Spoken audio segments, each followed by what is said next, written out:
All right, welcome to the Non-Stuffy Attorneys podcast. Today I have Patty Keys, who is an amazing uh, attorney down in Florida. And Patty, one thing that I really like about you is you're a part of our mastermind group, and you always have really good insight, and that's always appreciated. And I know all the other attorneys really like that as well, for Oh, sure. thank you. Good to hear. Thank you. Yeah. Yeah. So tell me a little bit about your firm. So my firm, we do estate planning, obviously. So wills, trust, powers of attorney. Um, and we also do elder law, Medicaid planning, probate, things like that. I got into elder law sort of by mistake because when um, I graduated law school in 2008, 2009, and that was during the financial crisis. So there were very few like legal jobs available. And the first one I found was with a solo practitioner who practiced elder law, and I was like, I don't really know what that is. I did 1 week of that in my LLM program, but really, it wasn't like the thing that it is now. So that's sort of not sort of that's exactly why I got into elder law. Whereas I always thought I was just going to do estate planning, but it worked out well because they really do. They especially in South Florida, they complement each other. Yeah, yeah. Tell me about your experience in that first law firm. How was that? Well, it was like trial by fire, right? So it was very sink or swim. So it was good because I learned that way. Um, and my previous boss, she had a very established elder law practice, so she trusted me a lot, I guess, and she just sort of like sent me in there with what I don't think was a lot of training, but to be honest with you, I mean, elder law and estate planning, so much of it is just being understanding and being compassionate with the clients, because when they come to you, especially in elder law, they're usually coming to you because somebody, oh my god, my parents had a stroke and now they're in the hospital and now I don't know what to do, and or a spouse whose spouse has had a stroke and now they sort of in the back of their mind realize like my life is over as I knew it, right? My spouse is probably not going to be coming home. If they do come home, it's going to be, I'm going to be a full-time caregiver. So life has changed, and so what I noticed right off the bat was like, oh my gosh, a lot of this is sort of being like a therapist a little bit, talking, listening, calming them down, and then, explaining that there we can't fix a stroke, we can't fix what's going on, but we can take like a giant weight off their back, which is, okay, well, how am I going to afford this? What is my future going to look like? What is my spouse's or my family members future going to look like? So that was really good, and I think that was the thing that I understood, almost immediately. Um, and it helped a lot. And thankfully, we did well, and the clients responded well and stuff. So I learned a lot. Again, sink or swim, but I did a lot. I learned a lot. Yeah, yeah. Are are you doing a lot of Medicaid crisis planning now? Not as much as I would like. So we don't really do advertising. So everything has been sort of not sort of exact like word of mouth. And we do some, but not as much as I would like. Mhm. To be honest with you, I think there's still a lot of misinformation out there, and I think a lot of people don't even realize that this is a thing, and that you can be proactive, and that you can plan, and that you can um, protect your assets when something happens. I mean, at least a lot of the clients, most of my clients, I would say, that I do, for whom I do Medicaid planning, only come to me after they've already spent, tens, hundreds of thousands of dollars. Um, I think there's a little bit more awareness, um, but no, I'm not doing as much as I would like. Yeah, yeah. We advertise a lot for it for our law firm, um, but it's a tough marketing because no matter how much we say it, we still get tons of leads that come in that are just like looking for Medicaid insurance, and doctor's visits and that type of thing. It's like, ugh, I it's know. Yeah, that's what I was told too when I looked into that to try to get more of those cases. But it, it is. I mean, and like I tell my clients, like, look, there's like a million different types of Medicaid. This is the one, this is the one that we handle. This is the one that we do. But again, like most if not all of the Medicaids that we get through existing clients who already went through that, and then they tell, in their little community, then they tell their people like, no, no, no, call this girl, she can help, blah blah blah.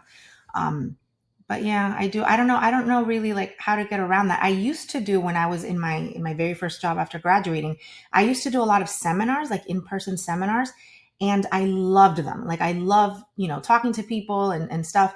But then when I started working for myself, I was like, well, this is annoying to set up. It's like a lot of yeah. work, and that's what's been stopping me from from doing them. Were um you doing them in nursing homes and assisted living facilities? no, most of them were like libraries. Yeah, most of them were like libraries and like community centers and things like that. I i've never done one in sometimes we did some in like in ALFs sometimes. um but people would always say like, well, if they're in a nursing home, it's sort of, it's sort of too late. So I haven't done a lot in the nursing home. I'm wondering though if like places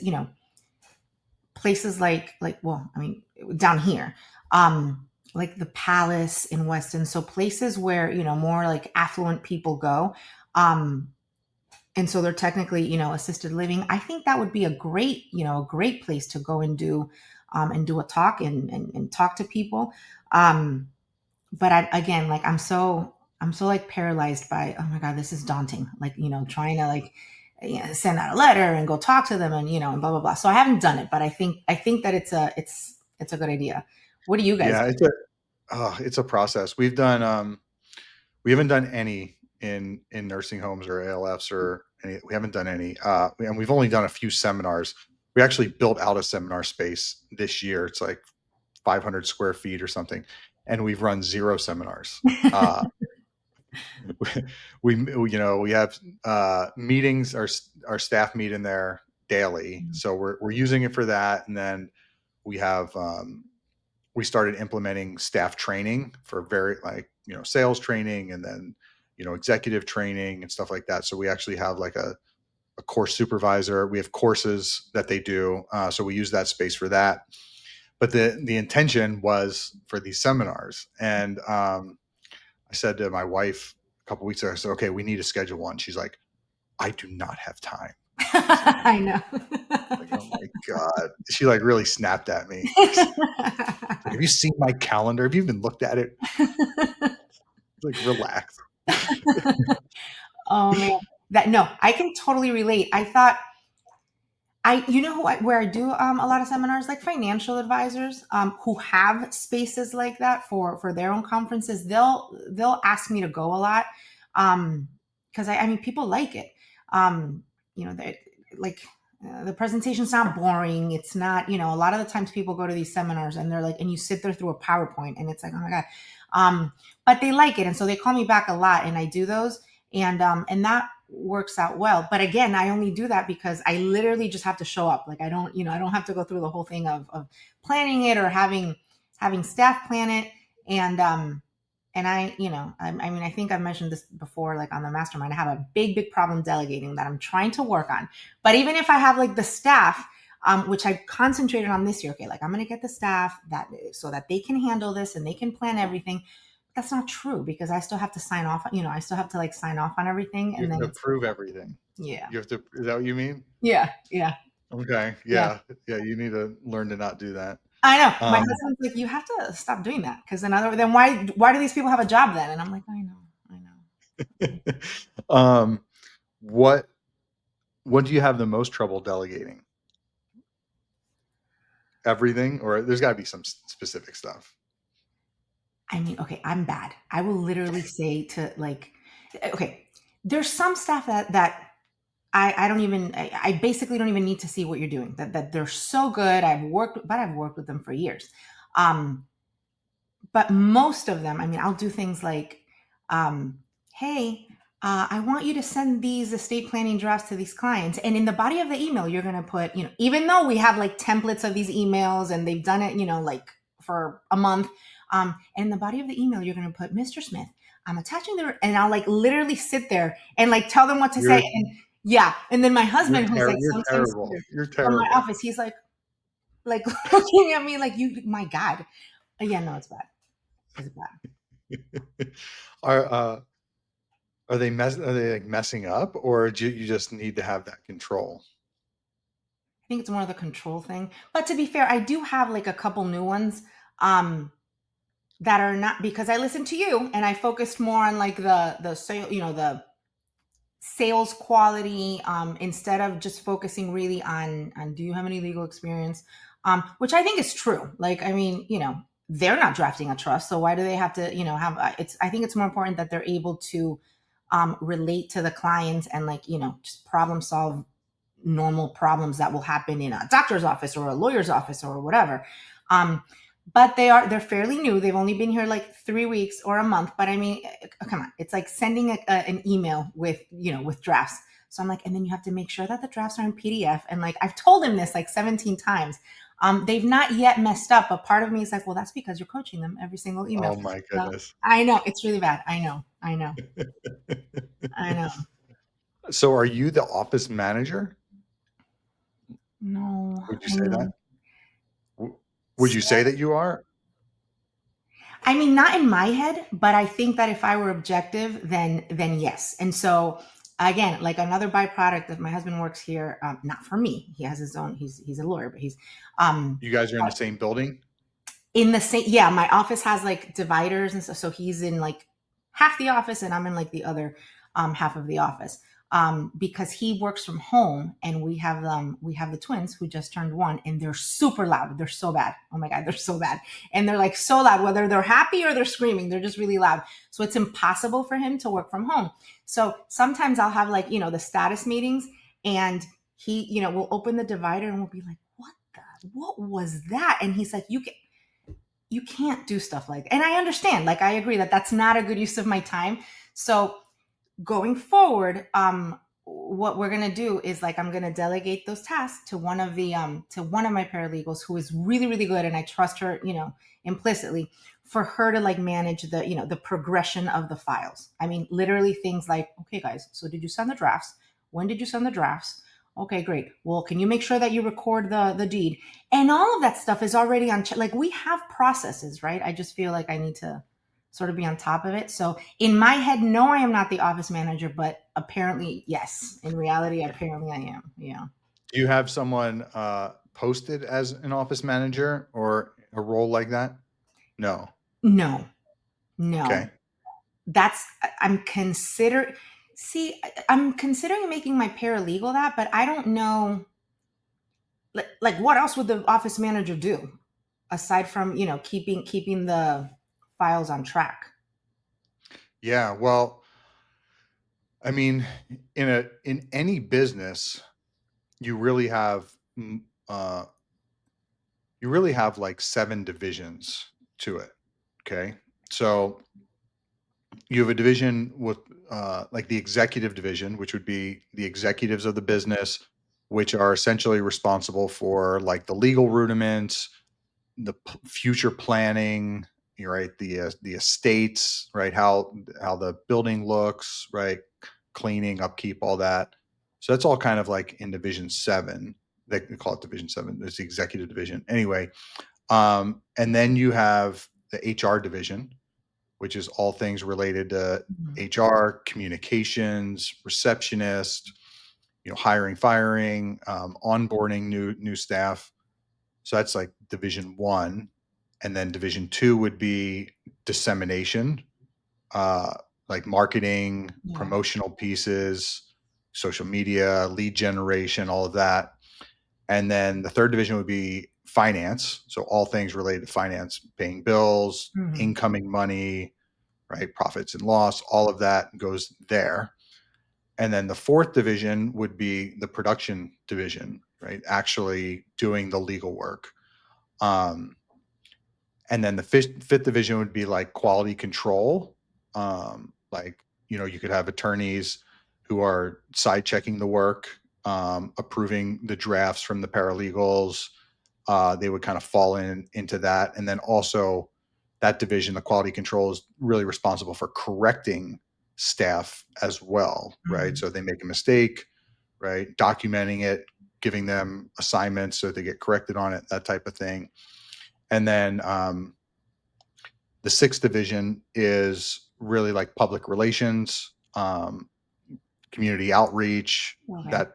that type of stuff, events, seminars, all of that.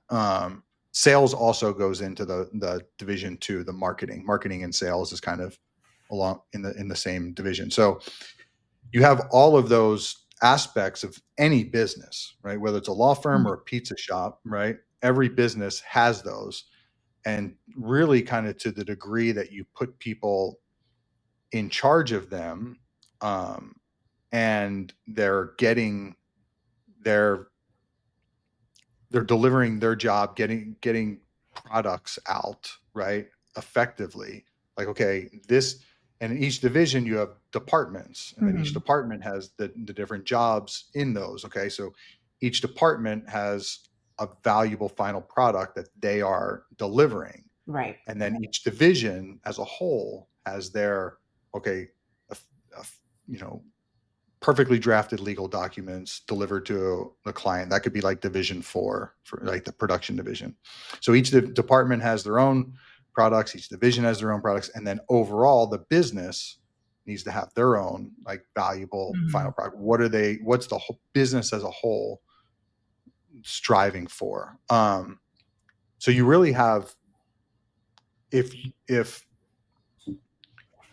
when you don't outline all of those, you kind of have this thing where it's like, hey, you do this, hey, you do that. And it's like, um, as the CEO overseeing all of those, you're responsible for everything underneath of you. Well, you can be the CEO, but then you can hire executives underneath of you who are responsible for the specific divisions. Like in the law firm, I'm responsible for, I oversee HR, marketing, and finance. Okay. So I'm responsible overseeing those divisions. And then we have, employees underneath of that, who directly report to me or not. And then like division four and five, like the chief operations officer, like Ashley, over the market, over the legal services and quality Mhm. control. So she's overseeing all of that. And then you have like a chief revenue officer. So yeah, I think if you when you start when you implement something like that, you really, and you look at it in this broad scale, it's like you see holes, you see, okay, things aren't being done here, or holy shit, I'm responsible for six of the seven divisions of this, and Right. it's like your head can Right. spin, right? Or you only like, hey, no one's even focusing on Mhm. this division. Like, what are we doing? Yeah, I can send that over to you sometime if you ever. I have a whole chart on it, and yeah. Yeah, I think maybe on like one of the calls or something, I don't remember what it was, but we touched on that briefly, and then I haven't finished it, but I made it a point to like, okay, well, what is it that people say, like, well, if everyone's responsible, then no one's responsible. So of isolating, okay, you're the one in charge of, routine client communication, right? It's not on me, and I don't have to tell you to do it. So I've been a lot more adamant about that, because I'm trying to. I always say this. I'm trying to get to like the newsletters and the webinars and the seminars and stuff, because that's my job. And I've tried explaining, look, if I don't do that, right, then we're not gonna get as many clients, and that's how like bills get paid and stuff. So I don't know. I'm hoping that with the new staff that we have and stuff, I'm hoping that'll work. It's just hard. It's hard to find, you know, to find people. I've been in any industry, I've been told lately. Um, it's hard. Like, Yeah, we generally find that about 1 in 3 work out. About 1 in 3 new hires work out. So, and how long do you like? How long do you train them before you're you like, gotta be you gotta be quick to fire.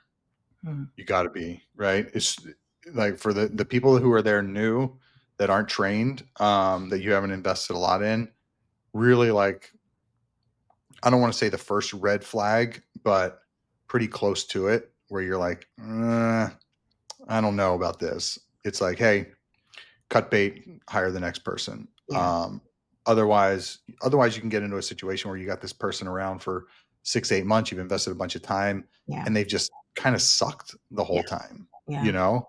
And, it's not really fair for it's not fair for you, your staff, or even them, yeah." right? It's like if you recognize that they're not a good fit or they're not gonna excel at this position, right? And you don't do them that favor of firing them, well, that kinda just delays their own career. Their own development, their own, yeah. Right. Yeah. What do you talk to me a little bit more about the I remember during like one of the calls you said something that you guys hire a lot of people who excel in sales and are and necessarily don't even have any legal experience, and I think you mentioned that like bartenders and waitresses were good. Talk to me about that a little bit. Well, for intake and sales and customer service too, just like client relations, that type of position, you need somebody who has experience with handling people, right? And you take people in the service industry, and a lot of them, their their pay depends on their interaction, right, with Mhm. their customer. So you take a waitress who they've been groomed pretty much to be in good relations with people. And um you know when I just called like the Clearwater gas company yesterday. They were supposed to get a gas hookup. We're doing a remodel at our house. And the woman answered, she's like, "Clearwater gas. How Yeah. can I?" She actually said, she goes, "How can I make your day beautiful and wonderful?" And she said it in the most depressing tone ever. And I knew, it just comes from they have so many bad reviews on Google. They're like, they have a monopoly here, so it's like you have to You use can't do them. anything, yeah. No, no, it's a private company, and so it was just coming from a script, and it's like, yeah, if this was a business where I had a choice, Yeah, that kind of that frontline reception that I got from her, I'd be like, I'm not. This is an indicator of how the business is. right. If they allow someone like that to be handling clients, uh, how is their work going to be? So really for intake and client facing, we want people who know how to get in good relations with people, because it really, especially for intake, it really sets the tone, right? When you have someone who's like answers the phone, "Hey, how you doing?" Oh, or it's a probate, and maybe they're sympathetic and they understand. Yeah, it really kind of sets the tone and gives us a bit of a leg up, and But then so how that's do you I agree. And I remember again in like my very first job as a lawyer, my boss used to say, and I was like, oh my God, this is so corny. But it's true. She was like, you need to answer the phone. She was very big into, coaches and masterminds and stuff like that. And I'm like, I don't understand why someone is spending so much money on this. Cause for me, it's intuitive. Like, of course you're going to answer the phone,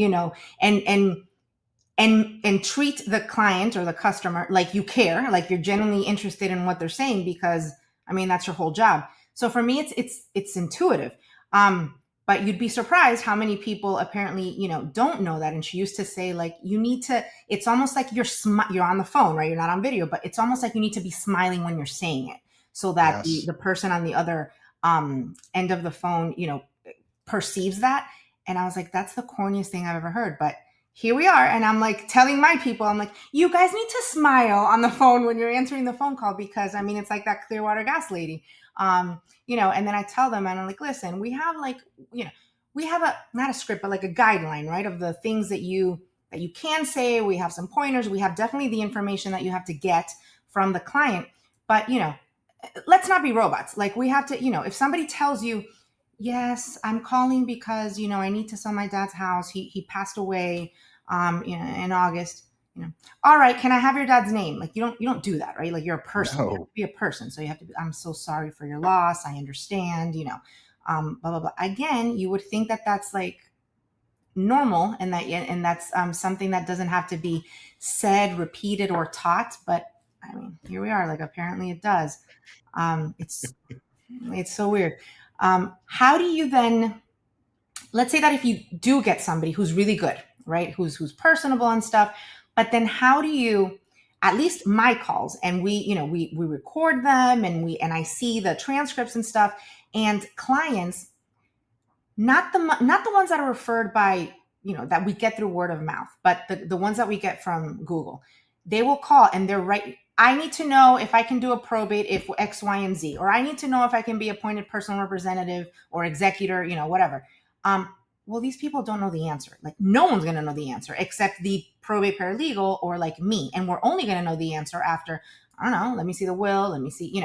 So how do you deal with like those questions, the intake person not knowing the answer to them, and still maintaining enough interest and confidence for the PNC that, okay, these people do know what they're doing and they're going to be able to help me?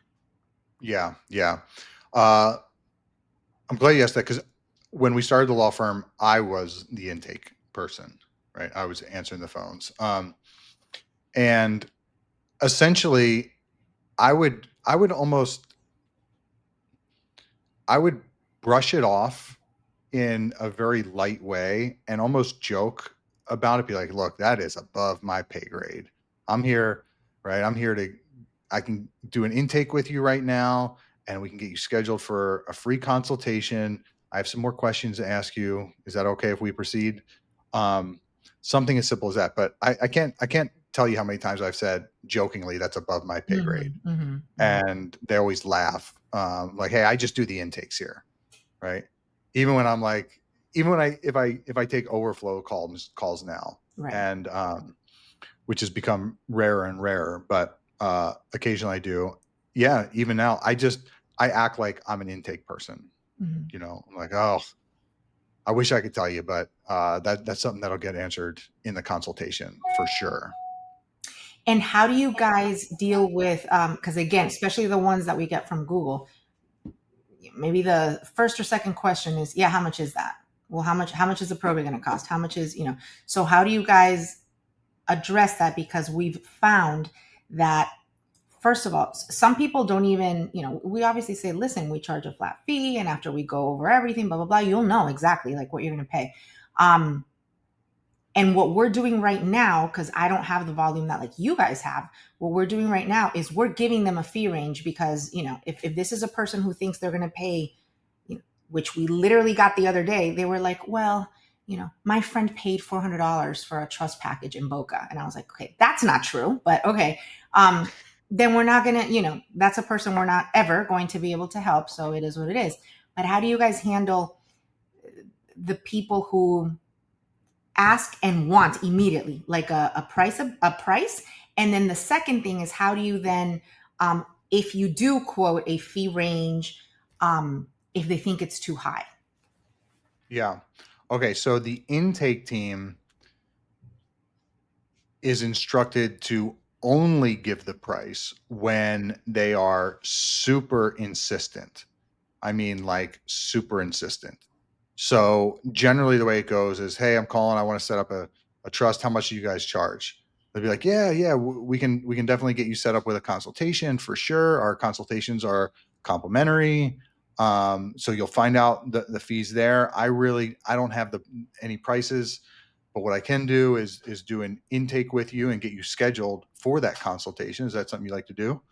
Um, and kind of just no answer it. And then if we get them through for an estate planning consultation, for example, at the end of the questionnaire, um, we're asking them how many properties they own, what are the values of the properties, and then we ask them, excluding the properties, what is the approximate value of the rest of your assets, right? Mhm. And surprisingly, very rarely do they say, I'm not comfortable giving you that.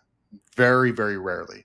And even the ones that do, were like, look, we kind of need to know what we're dealing with here. Every estate plan isn't the same, right? If you have $200 million, we kind of need to know that, as opposed to whether you have $20,000. Right. Um, and so that's kind of just the handling if they balk at giving it. But at any rate, when we gather those two questions, right, the value of their properties and the value of the rest of their assets, we're essentially isolating whether they're a qualified prospect or not.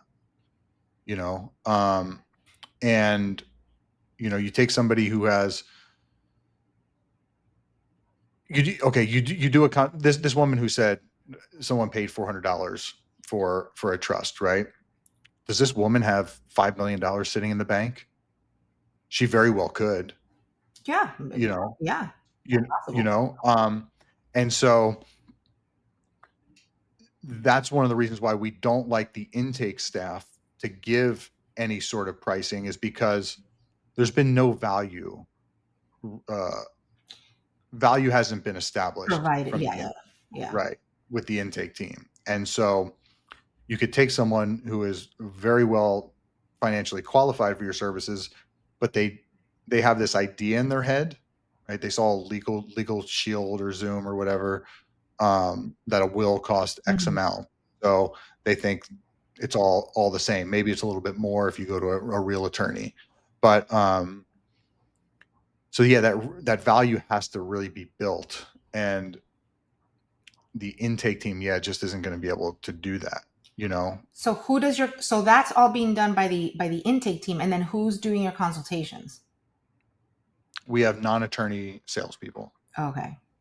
Yeah, non-attorney salespeople. If someone insists on a consultation with an attorney, then we charge for that. Okay. Yeah, yeah, we charge. I think it's like 450 or something for the consultation. Okay. And what do you mean by non-attorney salespeople? Literally that. Like waitresses and stuff, Um, or paralegals, or well, the head, the one who oversees all of them, and she's doing some sales right now too. She wasn't for several months, but right now she's back. So she oversees all of them. She's a very experienced paralegal. She basically taught us probate and trust administration. Um, and she was overseeing all of the legal team for several years, and then she was also doing probate consultations half the day, and she was doing so well at it that at the beginning of this year I said, look, I need you just focused on sales full time. So we pulled her over, and then so she's overseeing that team, but that team consists of, yeah, people who have been in the service industry. Yeah, and we've just trained them, so that they know enough, um, and we ensure that they're not giving legal advice. Yeah, yeah, so? probate's really easy. Yeah, probate I think is a lot easier than it's a smaller world, right? Than the possibilities that of estate planning. But then how do those non-attorney salespeople handle handle like an in-depth probate question, right? That they don't know the answer to, and that, quite frankly, again, like, not only the attorney, after reviewing the will and doing all that stuff, will know. So how do they handle those objections? Yeah, so every sale of a Medicaid or probate or estate plan, after they sign up, they meet with one of the attorneys, um, and the paralegal who's going to be working on it. So they meet with them. So really in depth questions like that, they pretty much say, look, they explain, after you sign up with us, you're going to meet with the attorney, and those in depth questions will be answered during that time. A lot of times they can also just put them on hold. Like, hey, let me double check on that. Put them on hold. Go grab someone real quick. Hey, here's the situation. What do we do? We're in the process right now of creating. We call them "What do you do" drills, where it's like we're just coming up with random scenarios. Like, here's a scenario. Okay, salesperson, what do you do? Hmm. And so we're compiling that, and that's going to be part of the training that they do. Um, so it'll essentially be, let's say, 100 different scenarios, right? And in order to pass, so they'd have someone that they're like a coach, or not a coach necessarily, but like someone working with them Right. who's got the drill. They read the scenario. Hey, person died. Blah blah blah. Blah. What do you do? And the salesperson is going to have to answer the question correctly, and then move on to the next question. Answer that correctly. Move on to the next one. And if they hesitate on any of them, or they're uncertain, or they answer any of them wrong, then we'll show them the policy that it applies to, and then ask them the question again, make sure they get it right, resume from there. So let's say they're on question 10 Right. of 100 questions, for example. On question 10, get question 10 wrong. Show them the material, get question 10 right, go to 11, and then they'll go back to question 1, and then in order to pass the drill, they will need to go through the whole thing flawlessly, Okay. essentially. Okay. Yeah, so that's the plan for our some more training with them, because it is something that we run into, right? For sure. These guys,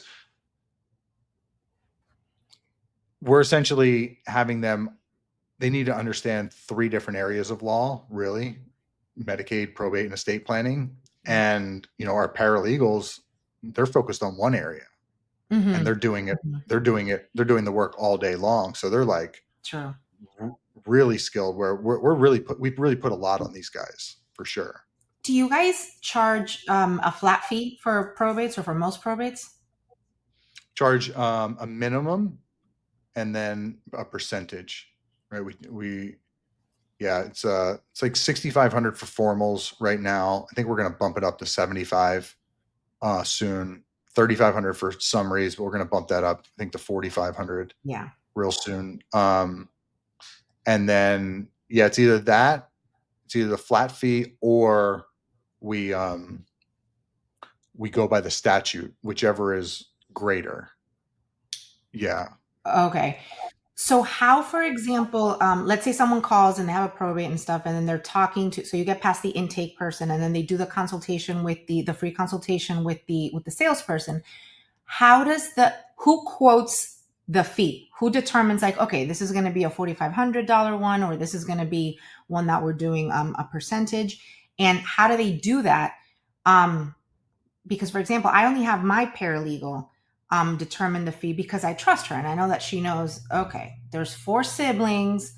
They don't have the greatest relationship. There seem to be a lot of creditors, and obviously that takes a lot of time versus, a situation where you only have one beneficiary.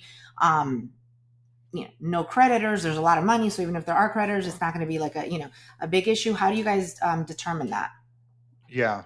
So we're pretty aware of those situations, especially for probate. Estate planning is super easy, right? To quote. We're pretty aware of those situations in probate, and in our fee agreement, it does say that the attorney will be reviewing the matter, and that there may be additional fees. Okay. Yeah. Yeah. So we're kind of prepping them. It does happen for sure. Like, sometimes they'll sell a summary probate, and turns out we need a formal. It's like, oh shit, now we gotta. Yeah, it's one of the pitfalls, for sure. Yeah. Okay. Okay. And then, so the non-attorney salesperson is the one that quotes the fee, that determines, okay, look, this is going to Yep. be a summary for 4,500, for example. They And quote then, it, and they ask for payment. okay, and then only then Does the real attorney then go and get into the case and say, okay, we're going to do X, Y, and Z, or the paralegal? Yeah. Yeah. Yeah. They're normally not digging into it until the person is paid. Okay. How long is the consultation with the non-attorney salesperson, roughly? It varies. Probate's usually 20 to 30 minutes. Estate planning and Medicaid's about 45 minutes Okay. generally. Yeah. Yeah. And do you guys do that like right when the person calls, the intake person transfers it to the person, or do you like set an appointment for them to be called back? Yeah. We like to set an appointment. We saw that when we do live transfers, that they're usually not as effective Huh. for what, yeah. And we thought it was going to be the opposite. Mm-hmm. We Mm-hmm. thought the live transfer was going to, because, sales, with sales, you really want as least amount of friction as possible. Right. Right. So, okay, hey, let's just get them on a consultation right now. I'm not real sure why that it wasn't as effective, but I'm assuming this is just my gut telling me that it seems a little bit more legit when when you're booking something and scheduling something out, because a lot of these people, we're running Google ads, and so a lot of these aren't referrals. Mm-hmm. Don't they haven't even seen our whole website. They've just seen a landing page, you know. Um, so it's like, how credible are we? Right. And we've heard, people have said, are you sure this isn't a scam? Yeah. You're not trying to scam me, are you? And so that kind of leads me to believe that a little bit. Hmm. One thing that I was talking to, because I'm playing around with like the intake that we have is, to like the intake person, I keep telling them, okay, well, you can't just like coldly, like blindly say, yes, a trust is $4,500 without explaining like well, why we're different, right? Like what, because, well, we're not just printing out forms, because anybody can print out forms, and then go on LegalZoom and like print out your own forms. So you have to convey like the value that we provide. You have to make them understand that we are legit and that we will help them, and the peace of mind that that we can provide, so that they feel comfortable spending the 45, 55, $6,500 for an estate plan, which the word of mouth referrals do without, without hesitation. Like 9 out of 10 of those I'll close without a problem. Um, Yep. but it's because they've been pre-screened, they've already heard from their neighbor or their friend or whatever. Um, so I think I might change it a little bit to maybe not having like the intake person who doesn't know that much about the actual process not quote a fee, and then have the actual paralegal who is more who can anticipate objections better and can answer those questions more, and then have them quote the fee. Do Yeah. you find, so you find that even like the random people that call from Google ads, they don't have a problem giving your intake, not the paralegal, not the salesperson, but like the intake during the first step, you find they don't have a problem giving them financial info? No. Really? Yeah. I mean, because if you look at it, right, they're calling about finances, Mm-hmm, mm-hmm. and assets. That's what they're calling to protect. So we say, what is the approximate value of the rest of your assets? We're not saying, hey, how much do you have in your Bank of America checking account? What's the exact dollar amount? What's in your Charles Schwab? It's just, hey, give me a ballpark of what we're looking at here. You know, um, I think that probably handles it. Because we're not getting real nitty gritty with them. Yeah, I keep telling, I never, so my paralegal that's been with me for years, like she's never had really a problem getting financial information. I've never, when sometimes when I pick, I don't do it anymore that much, but um I've never had and I'm like, again, let's just be people and say, listen, it's okay. I don't need I don't need account numbers. I don't need anything like that. I just Yeah. need super ballpark, and then they calm down and they give it to me. So I don't know if it's like a if it's hesitate. My intake people seem to be, again, they're fairly new, seem to be very scared of asking that. And I think it's because maybe like one or two phone calls, the people like said no, that they didn't want to give them the information. I'm like, I don't care what they said. Like, you have to, then we can't help you. Like, it's that. Yeah. Um, Yeah. It's as simple as that. So it's funny you say this because about 2 months ago I was going through some files and I saw that form, that question wasn't answered in like a bunch of them. It's like, what the hell is going on? And it was the same intake person. So I went over to him. I said, "Hey, what's going on with this? How come you're not filling this out?" And he's like, "Oh, people just aren't comfortable giving it." I said, "Oh, really?" I said, "Who?" And he's like, "Well, I had this guy a couple weeks ago." I said, "Okay, who else?" He's like, "That was it." I was yeah, like, "Okay, so you stopped doing it because one guy gave you a little bit of shit?" Like, uh, exactly. Yeah. Yeah. I said, "You have to gather that information. Just tell them that you just need an approximate number, and if they're not willing to do that, then, you know, we can't really help them out." We wish you luck with someone else. Like, yeah. So how do you guys do, like, let's say you're, the intake person is like pre-screening somebody. Um, and they have, let's say they have a home, and then they have, like a modest home, and then they have $150,000, right? Um, I mean, you think those people are going to spend, 5,500, on a trust based plan? How, I'm trying to cut down on like the amount of people who, They're who, qualified. yeah, like pre-qualifying them, because I can what the example you just gave me, I consider them qualified. well, how? Because, okay, so for example, there are people, right? There are people who maybe have $800,000, but because of their family dynamics, you can get by with honestly a will-based plan, right? Maybe you have one kid, you want them to get everything outright, whatever. Maybe in that case, even though you have the $800,000, you're fine with a will-based plan.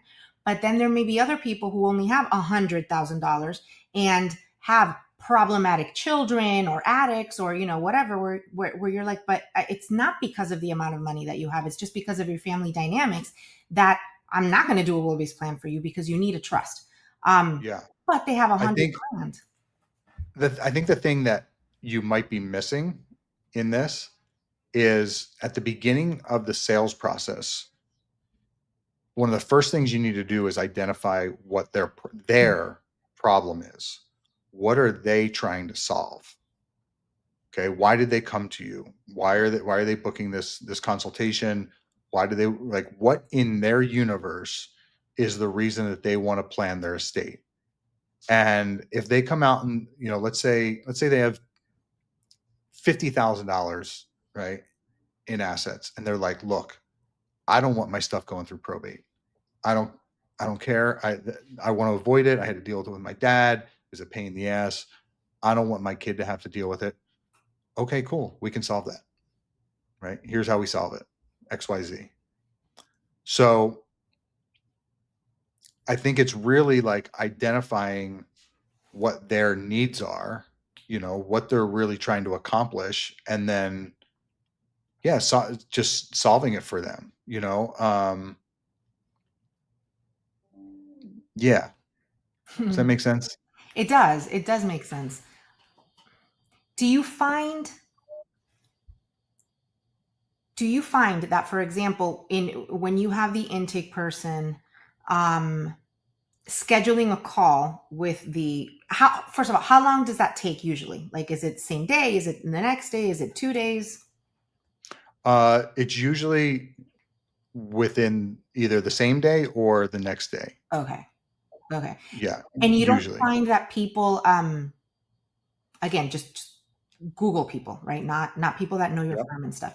You don't find that they either don't show up for the call because they, in that time they've already called, like, four others, and they found someone who will do the trust for $400 in Boca.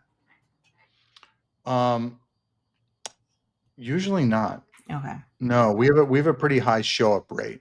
Um, yeah, we have a pretty high show up rate. And I think that probably what contributes to that is the intake, how our how our staff are on the intake, very personable, right? Um, yeah, they kind of build a little bit of a relationship with the person right away. They immediately send over our website, our Google reviews, right? They say, hey, check these out. I want you to look over it in the meantime. And we're working on some more stuff to kind of give them a little bit more reality on who we are. Mm-hmm. Uh, yeah, we're gonna like send over a video of Ashley. Like as soon as the consultation is booked, they'll get a video of Ashley emailed to them. And yeah, so I think that really contributes to it a lot. But yeah, are you having that issue? Again, we've gone back and like we've not gone back and forth. It's more or less like the same framework, but I feel like it's your fault because ever since I started with you guys, I'm like, okay, well, let me tweak this, let me tweak that. So I just don't think that it's bothering me a little bit because I'm not used to, I'm used to like, well, if a person calls and then they talk to me, they of course they retain because that's just been like my life the whole time. But I can't expect that with, random people from the internet because I mean, they'll literally call expecting that a trust is $400 or expecting, or, or when what they really need is a guardianship, for example, right? Well, we don't do that, right? And so what I see is like, okay, well now there's been 5 calls, in one day, and like not one of them was even remotely um, close to being qualified. And then we have had a few, especially lately, that by the time the paralegal calls them back to get more in-depth information and then to set the and these are people who have already been quoted fees, like fee ranges, um they don't answer Okay. the phone or something like that. So if they've been quoted fee ranges, right? Essentially, okay, in a sales process, there's two aspects of a sale, right? Of a consultation, sales, whatever, right? Process.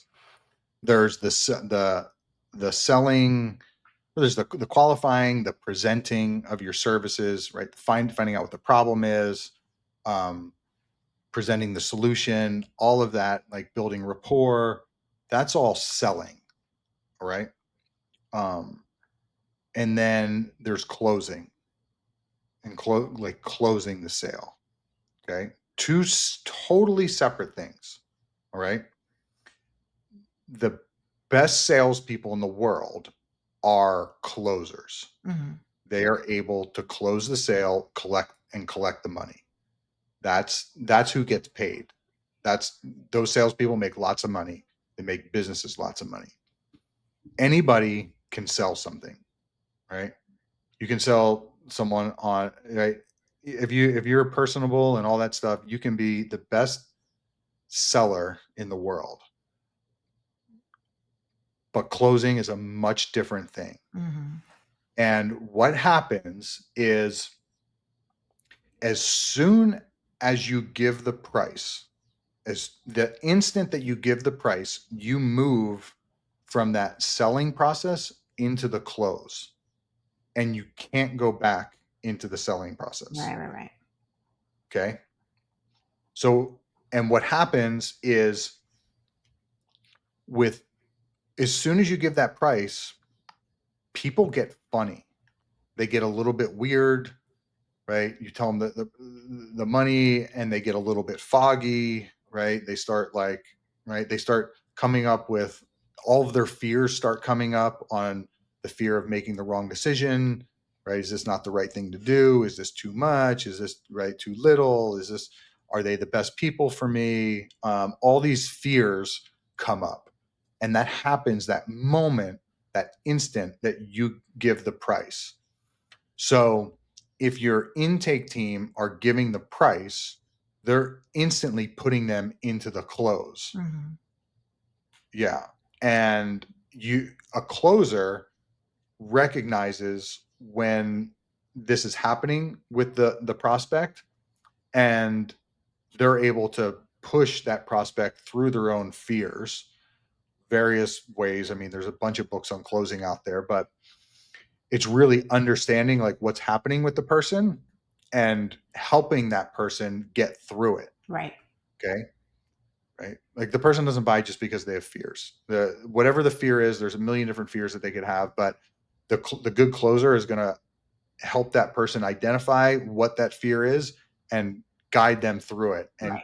and work through all the layers. There might be 10 different layers of fear, and it's like, hey, you don't have to worry about that one. Fly. You don't have to worry about that fear. Okay, now this next one comes up. Okay, we handled that. Now the next one we handle that. The next one we handle that. It's like peeling an onion until they're sitting there butt naked and they got no more fears to cover them up with. It's like, okay, yeah, you're making the right decision. I could take a check or a card. And the non-attorney salesperson is the one who does that. Yeah, Yeah. yeah. Yeah. I trained, Ashley did a lot of the consultations when we, up until the beginning of this year, and Stephanie was doing a lot. She's the paralegal I was talking about, and I really did a lot of training with them on closing and stripping away a lot of the false data they had about being pushy and that type of stuff. Um, and yeah, sales gets a bad rap for the swindlers who are out there who are selling bullshit services or products and ripping you off, and but those are few and far between. But people kind of identify sales with that, like, hey, I don't want to be that Yeah. sleazy salesperson, you know. Um, but when you take the viewpoint of like, okay, you have this prospect in front of you who really needs your service, and that you are going to solve that problem for them. Okay. Like you have the answer to what they need and you're going to do a really good job for them. Well, when you recognize that their objections to paying for your service are just their own internal struggle, right? It's a little bit cruel not to help them through it. Okay, it's a little bit cruel not to help them identify and push past the barriers that's stopping them from getting what they really want and What they need. need. Yeah. Yeah. Right. Right. Um, and so when you this dog's Oh, over there's here crying, let me two of let him out of here. them. What are Yeah, their there's two. names? Come here. Oh. This is Dash. Oh. Oh, you're so He's, pretty. he's Oh. the park office manager. And Oh. then the other guy is Nouse. Nouse like mouse but with an N. Now, yeah. Oh, Yeah. are they All right, let me related? No, they're not. I wish I got them. The first one, Nouse, we got in California before we moved out here, Okay. and he is the best dog in the world. And the other guy we got during COVID, I flew up to Georgia, and I think he's an inbred. He's a goofball. That's what I gotta say. Oh. Are they always together? Pretty much. Yeah. Yeah. Yeah. They have a real sibling relationship. They, Oh. they love and hate each other. Yeah. Yeah. You have dogs? No, I don't because I have too many kids.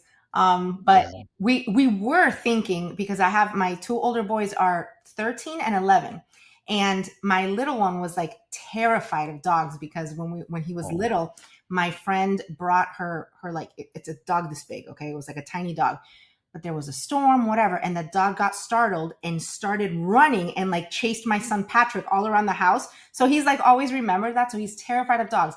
But now, like as of 2 years ago, he got over it. And so we started talking about really their dad. Like they started talking about getting a dog, and I was coming around to it. But then we had the twins. So I was like, nope, can't do all of this at once. So hopefully, maybe in like a year or two.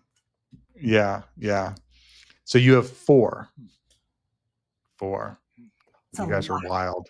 It's That a is a lot. Well, but I mean, surprise for everybody involved, and then two. And I don't really know people who have twins, but I'm like, you guys are. I don't know who wants to have twins. It's a lot of work. They're super cute, but it's a lot of work. Like, Was it okay? So was it like having them, okay, they're a year old, so they're still really young. Yeah.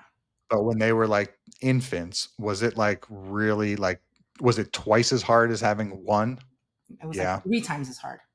three times. It's Yeah, and I had my first two fairly like I think they're like 17 or 15 months apart, so they're pretty close in age. Um, but no, having two is it's a lot, and it's a lot. And then my kids, it's one thing I guess if you only have the twins and then your life revolves around that, right? But then we have the two older ones who are obviously in school and they're in travel soccer, so that takes up a lot of the time. And we felt really bad because we're like, oh my god, well we don't want their lives to change, because we had twins. Yeah. So it was, yeah, it's a lot. I don't know how we're doing it, but and thank God again, everyone's healthy, and and the boys are really good with the twins and stuff. But it's a lot.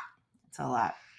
Are the twins, so you have the two olders are boys. Yeah, yeah, Are the twins boys, girls, and mix? the twins are identical girls, like Identical girls. identical. That even one of them is fatter than the other one. So like if they're side by side, you're like, okay, that's clearly Amalia. But if you just have one, I mean, my husband the other day thought he was playing with Lily for 30 minutes, and I was like, that's Amalia. That's been Amalia the whole time. They're really identical. It's Oh crazy. my, It's that is crazy. it's What kind of what kind of car are you driving? I know. Well, that's the thing. So then before having the twins, I had just changed. I had just gotten a new SUV, and my husband had just gotten his new SUV that he wanted for like the longest time. And then we don't fit anymore. So then he Yeah. had to get, there's only like 6 cars that we can get. So he got the Escalade, but the gigantic one, because and then I have an SUV like the Mercedes, but again, the bigger one.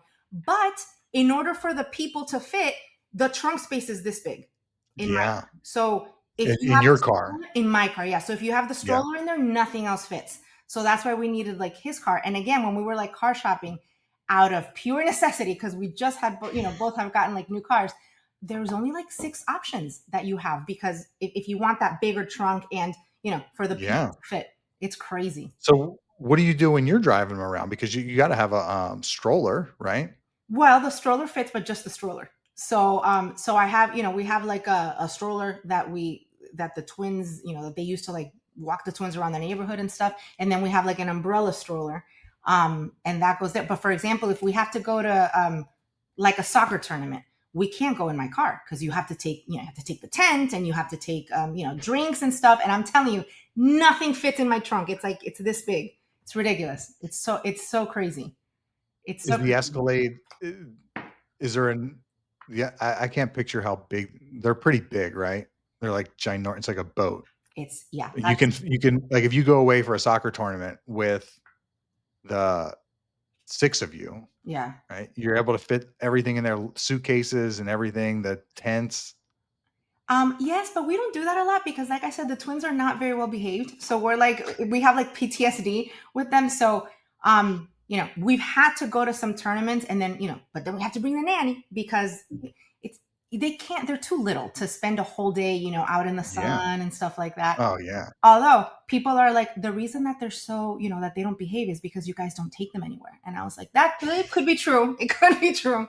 So, yeah. They're not trusted. They're not trusted yet. They're No, not tr no, they haven't earned it. They haven't earned it yet. exactly, exactly. They're in Things a are deserved in life. Things are earned.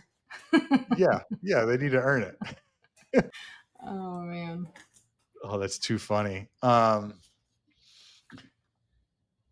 So are you doing all the sales?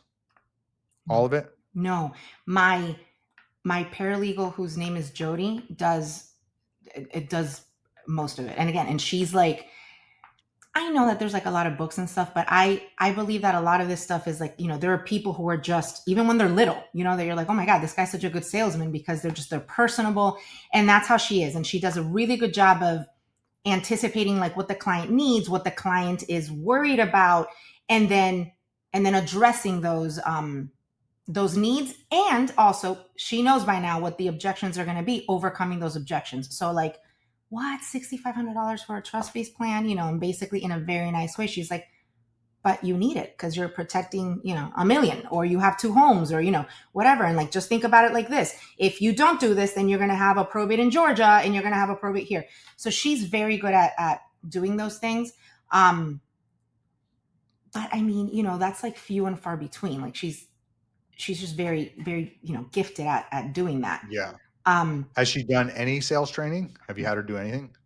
no Okay. sales training. No, no. You should have her do some because that'll just make her 100 times even better, Well, and I right? also If she's this good right now, like if she like really learns like about sales, forget it.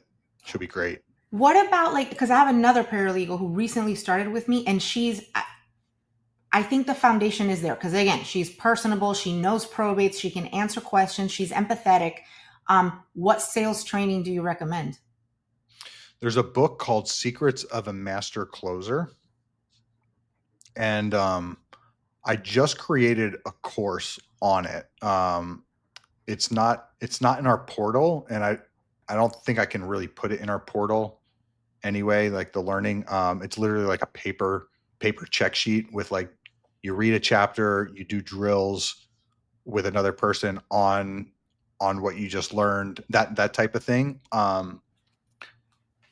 At the end of each chapter in the book, he has a lot of what I outline in there. So if you can have someone do it, but the secrets of a master closer is really good. That's what we use here. It really outlines the sequence of a sales process, and it's like, hey, if you get through to this sequence and x happens, well, you need to go and do y, right? So yeah, it's really good. It brings order to the sales process, and I guarantee you it'll point out things that you'll that are holes in your sales process. You'll notice, hey, I've been doing some of these things really well, or maybe I've been doing some things out of sequence, Mm-hmm. right? Mm-hmm. Where if you just like flip these things around, it would make a huge difference. Yeah, I can't recommend that book enough. Absolutely fantastic. So like that good paralegal that you said you transitioned her into only sales, like did she do that training? Yeah, Yeah. yeah. Well, she's read the book. She hasn't done the course yet. Okay. But I just recently finished that course. One of our salespeople have gotten through it. The second one is on it right now. She's studying right now. She's studying like pretty much half the day. Mm. So we'd like to get her done um, by the end of next week. How Yeah, many and hours then do you think that takes?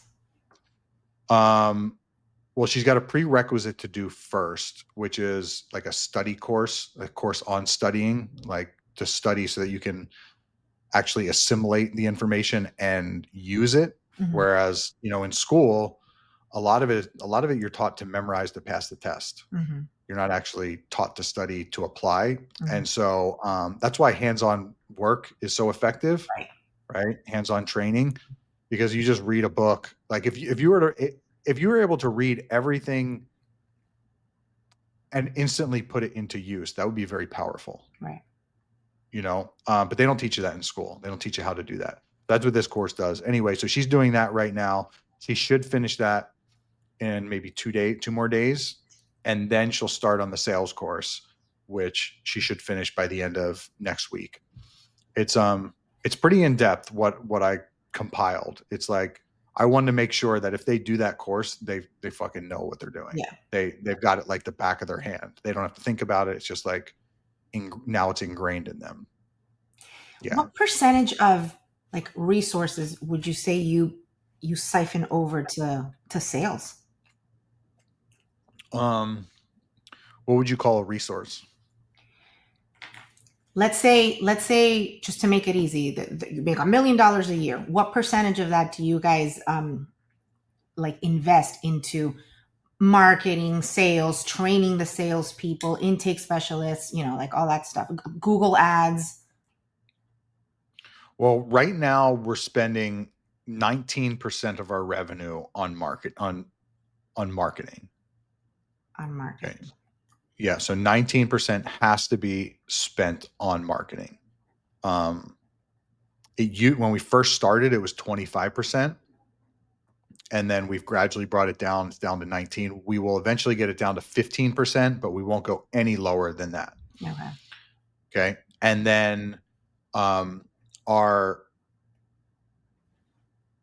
our sales team is between salary and bonuses is around it's around 13 to 14% of around 13 to 14%. Not included in the marketing. That's separate. Right. Right. Right. Yeah. Um yeah. So it's around 13 to 14%. And then we've also invested, I mean, this is not that much, but we started using Zoho for our CRM Mm-hmm. and, management, soft practice management, and just it's our platform for the entire business, right? From HR through finance, sales, production, everything is done through Zoho. And we started that in January. We started building it in January of 2024, and then we launched it in April. And since that time, we've probably invested $150,000 into it. Oh my God. Yeah, Worth it? yeah, absolutely, Yeah. 100%. Yeah, it has really streamlined a lot of stuff. The reason I was first attracted to Zoho was I worked at a sales job. I worked for Postcard Mania when we first moved to Florida. I worked there for a year as a sales rep. I'll tell you what, that's where I learned sales. Mm-hmm. Uh, that company is one of the best companies I've ever seen. Everything top to bottom is just amazing. But anyway, one thing that would happen, they had it set up where you had to, if someone had a quote and they didn't close on the sale, you would have to call them the day after, 2 days after, 5 days after. I think it was 10, 15, 25, and then monthly forever. Okay. And in their CRM, the sales rep would come in for the day and they would click on their calls for the day. And it would be a mixture of people who had quotes like a day or two before, people who had quotes 24 months ago, 6 months ago, right? It was all like, hey, these are the people who need to be called today. And you just boom, boom, boom, run through that list. So I wanted to implement that Mm-hmm. with the law firm. And um, we got Salesforce like as soon as I joined with Ashley, like in 2021, we purchased Salesforce, and it was just a complete shit show. I hired a developer to build it out for me so that we would have just this feature. Spent like 20 grand, and the guy didn't get it done. Yeah. And it was like, I think it was like $1,500 per user in Salesforce. Luckily, there was only 3 of us at the time. Yeah. Um, but then after that, we were using spreadsheets to like I put in all these formulas, so we would manually enter. Okay, someone had a consult today, so I put it in there, and then it would like put out all the dates that you're supposed to call them on. And then we'd have to remove people, and it was just like it was an absolute nightmare. So with Zoho, so I started looking for a platform that was able to do this. None of the legal software out there did it. I really couldn't find any besides Salesforce, HubSpot, and then I found Zoho, and I talked to this guy. He's a developer, and he's like, "Yeah, I can build that out for you, no problem." So that was the only reason I wanted it. Mm-hmm. And then as I start talking with him more, he's like, "Oh, it can do this, it can do that, it can do that," right? And this developer, he's up in North Carolina. He's been with us since January of 24, Wow. and he's turned into a good friend of mine, really good guy. I really trust him. Yeah, it's been great. It's been great. He's made a lot of money off of us. But we're constantly, constantly adding things, changing things, optimizing like our analytics.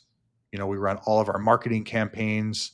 They're all linked up with it. So you can see, okay, how many leads came in, how many were qualified, how many consults were done, what was the cost per lead, what was the cost per lead for each campaign, what was the closing percentage for this salesperson compared to this salesperson.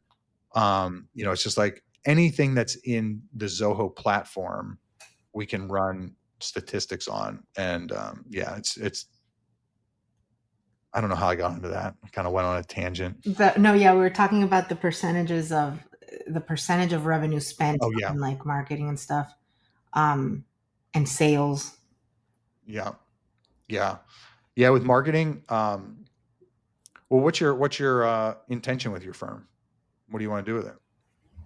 I know that I have to get an associate um, soon, like sooner rather than later, um, because I love estate planning. I love it, but it's like, okay, like explaining, doing a draft review for the 5 millionth time, for a very simple like will based plan, and I know that there are more things that I should be, doing with life. Um, maybe focusing on Medicaid planning, like, things like that, giving webinars, giving, things like that. And there are some things that, only lawyers will do. So that's sort of like, well, refining the, the intake process and the, office manager situation.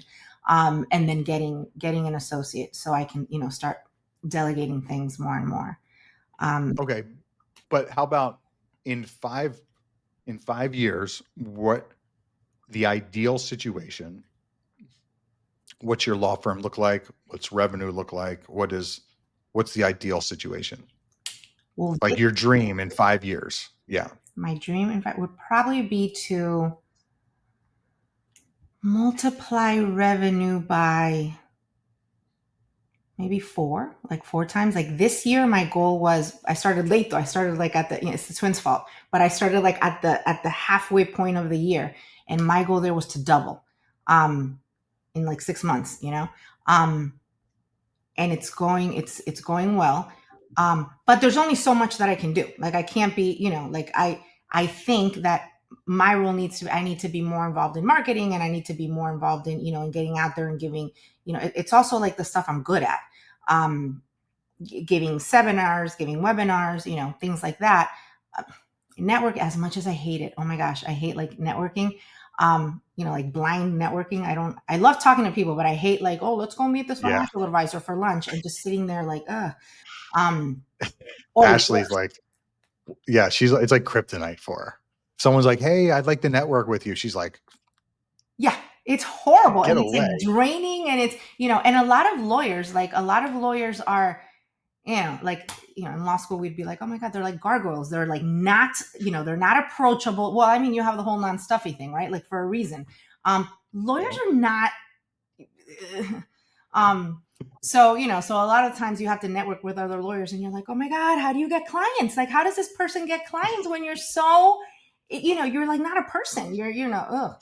Um, so anyway, but I know that it has to be done. And so, yeah, so in 5 years, increasing revenue by, I don't know, 3 or 4 times, and then delegating a lot of the signings, the meeting with clients and stuff like that, except for like the really interesting, complex, like estate planning stuff that I love, that I like genuinely love. um, but that's where I think in 5 years. So you want to really grow. Well, yeah, because I think, I do want to really grow. um, Not every attorney wants to do that, Yeah. Well, I mean, I you have know. to because I have like 17 children. So I have to like, but no, like it, yeah, yes, I want to grow, but I know, like, I know myself, I'm never going to be like a high volume, mill type place. Never. I get too much anxiety thinking that things are not done correctly. I mean, I can't like delegate. That's never going to be me. I'm never going to be comfortable doing that. Um, so growing, but growing, responsibly, and hopefully having more time off of the, again, like you don't, I don't have to be there for, and I'm not now, we're working on, I don't have to be there for like a signing of a will-based package. That's not, Nope. that's not a good use of time. I also don't have to be there for a draft review of a will, of a power of attorney. The number of times that I've explained what a power of attorney is, and I do it like so often. But I need to hand that off. I need to be doing, other things. And that's hopefully what we're working towards. Yeah, well, it sounds like you are. Yeah, I mean the biggest thing, right? Like the reason I'm asking you, you know, do you want to grow? How big do you want to be? All that stuff. Like for at cause law office, right? Our vision is to generate 50 million in revenue yearly. That's our vision. Hmm. Okay, have all of our staff paid really well. Excelling professionally, personally. So that's and it's like, well, how do you get there? And it really starts with the marketing. And then the next thing is the sales. And then the last thing is the delivery, right? Yeah. You really have to have all three of them, but it's really in that sequence. And so, okay, how do you, when we decided to allocate a percentage of our revenue, right? You're asking me these percentages. When we allocated a percentage of our revenue to marketing, you know, you can only help, but you can't help but grow, right? The more money you make, the more you spend on marketing. The more you spend on marketing, the more leads you get, the more leads you get, the more sales you get. And it's just it just Mhm. bubbles, right? We started out spending $3,000 a month on marketing, and now we spend, 85,000 a Mhm. month on marketing, you know. But it's that gradual process. Yeah. Yeah. It's pretty Yeah. fast though. Because what'd you say you guys opened in 2020, 2021, 2020. 2020? Yeah, during COVID. Yeah. So just a little over 5 years. Feels like yesterday. Yeah, I know. I know. How many attorneys do you have? We have two in-house, one of counsel.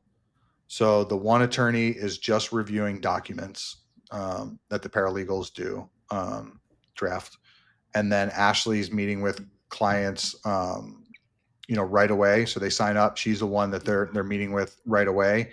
It takes up a lot of her time right now. I'm not like really super stoked on that. It might be something that I want to change. And then she's dealing with like problem cases, debugging those, right? Working, especially with the probate, they turn into litigation or something like that. Then yeah, What but yeah, percentage two attorneys. of sorry, what percentage of her consultations are like video and versus in person? Oh God, I'm not sure percentage wise, but a high percentage of them are phone or video. Okay. Yeah. Now the consultation she's doing, are you talking about like sales consultations? Well, no, because I thought like you already, the client has already retained. So then Right. after they retain, then she meets with the client, with each Yeah. client, right? Yeah. Yeah. Yeah. So most of those are by phone. Okay. Yeah, and we have them set up for 15 minutes. 15. Ashley, 15 minutes. Yeah. Wow. Yeah. Um, Ashley's a talker, so it usually goes longer than 15 minutes. And then, so what? She just gives like the high level, so well, sort of like a doctor and like a PA or a nurse, right? She comes in and okay, and then the paralegal or whoever handles the day to day, the progression of the case, the regular questions, things like that. Exactly. Yeah, it's exactly like that. It's very similar to a doctor's office Hmm. for sure. Okay. Yeah. Okay. Yeah. And then I'm assuming, well, do you guys have like, I'm assuming that for the person who does the intake, right? Then they set up the the mini consultation or the consultation with the non-attorney salesperson. That's all phone, right? Phone video. Well, yeah, it's mostly phone. most of our leads are probate leads. That's where most of our business come from, is from probate. Those consultations are pretty short, and but for estate planning, I'm considering um, Brian Nelson up in Georgia. He's got Nelson Elder Law. He's killing it. He's going to do like 12 million this year in revenue. He's absolutely, yeah, super good guy. Gives tons of advice. Is an open book. But what he does, the in-person estate planning consultations are free. But if they want to do it by phone or video, they charge for it. And he uses non-attorney salespeople. I think he charges like $199 or $195 or something like that for the. But and the reason he does it, and I kind of like it, is he said, look, these guys, especially for estate planning, if you're doing it by phone, like a lot of these guys are like at the grocery store, they're just like they're not really present, and so you want them to be invested in that sales call. If they're in your office, they've invested their time, and right, they're like coming to see you. Right. With their documents, with their, yeah. Right. You know, they could be out doing yard work on a phone call with you and half listening, right? Watching the TV in the background. So I've really kind of I've considered doing that, but we haven't just yet. How do you guys get? You said most of them are probates. Those are mostly from like online leads. Yeah. Yep. Yep. Yeah. SEO. You know, SEO. We've been doing SEO for years. Our Google reviews help out a lot. Yeah. So we rank pretty high organically, but then we're also spending a fortune on, just for probate leads from Google. Okay. Okay. Yeah. Are you guys doing much probate?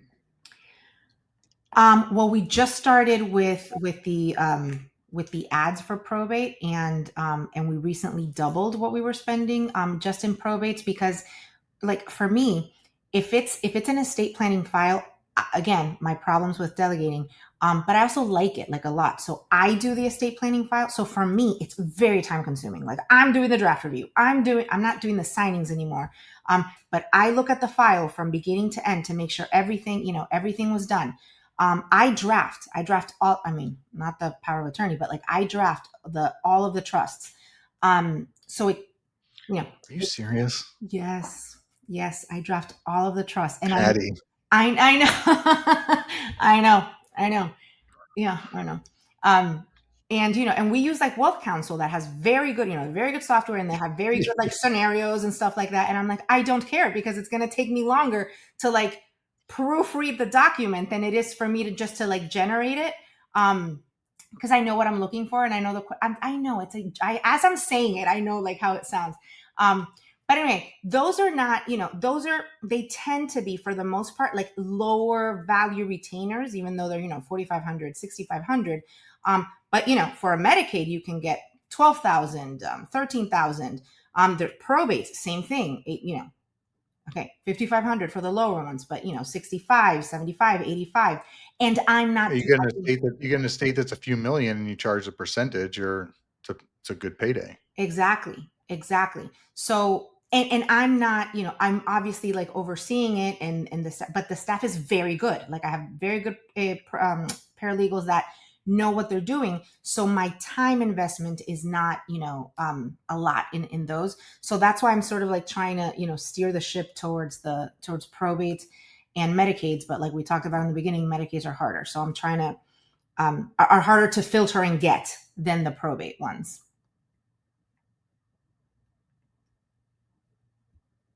Oh, I can't hear you. Oh, No, you muted me now for I a can. second. Now I can. Yeah. So you have 2 intake people, right? Is that what you said? Yeah, I have 2 intake people, but really 4 who know who can do it, who know how to do it. But again, I'm trying to like, segregate job descriptions. Yep. Yeah. Are all of the calls coming to your office, or you have an answering service? No, they're all coming to the office. I have an answering service in the back, but I should cancel them because we don't use them. I mean, my God, if you have like 6 people now, right? Like all the phones should be, we're not getting 75 calls, an hour. Like that's not what's happening. Yeah. So they should be able to answer the phone. Yeah. Yeah. Um, so these guys are filtering out the Medicaid, like if someone calls for Medicaid insurance, they're filtering them out. Same thing with like probate litigation. Guardianships, yeah, things Yeah. like that. But they're not as seasoned. So they're not as seasoned, so they don't know. Um, we give them standard, hey, listen, if they start talking about, I hate my sister and I think my sister's trying to cut me out of the will and stuff, we don't want anything to do with that. So you nicely say that we're not going to help. Um, and you know what? They're pretty good at that. They're pretty good at that because I've trained them like well on that. My thing is the trying to figure out what a good Medicaid planning case is. That's a good one. That's difficult, like for them, for the intake people, not the paralegals. Um, and Are you then talking about Medicaid, like for Medicaid Asset Protection Trust or crisis? both. Okay. Both. Very rarely will we have somebody who calls in looking for a Medicaid asset protection trust. Like very rarely. Like people don't use those Same. words.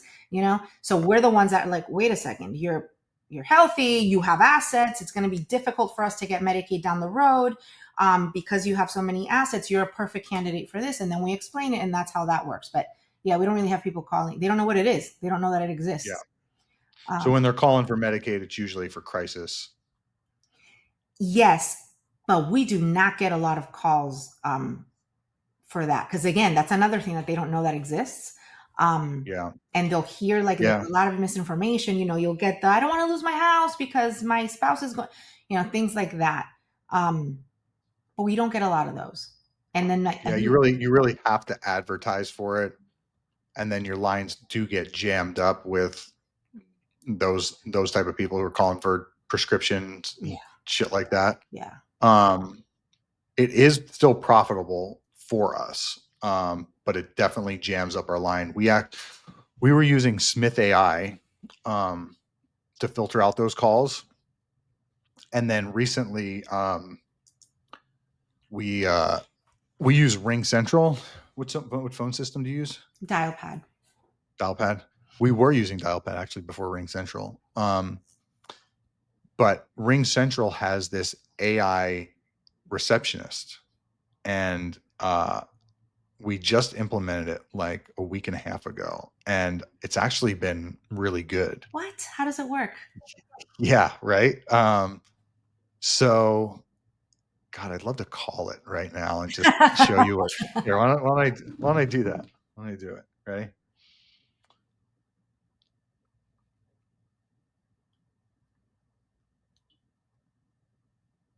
Here.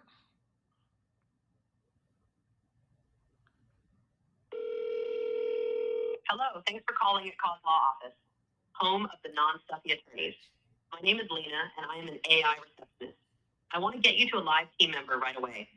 In order to do this, I need to gather a little bit of information so I can get you to the right person. Just so you know, this call is being recorded. How may I help you? Yeah, I need help with Medicaid. I need to get Medicaid. Got it. I'm working on your Medicaid request. We can help you with the Medicaid planning, especially if you need assistance with in-home nursing, long-term nursing care, assisted living, or memory care.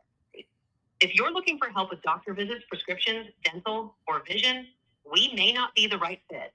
Could you tell me a bit more about the type of Medicaid help you need? Yeah, I actually need it for a doctor visit.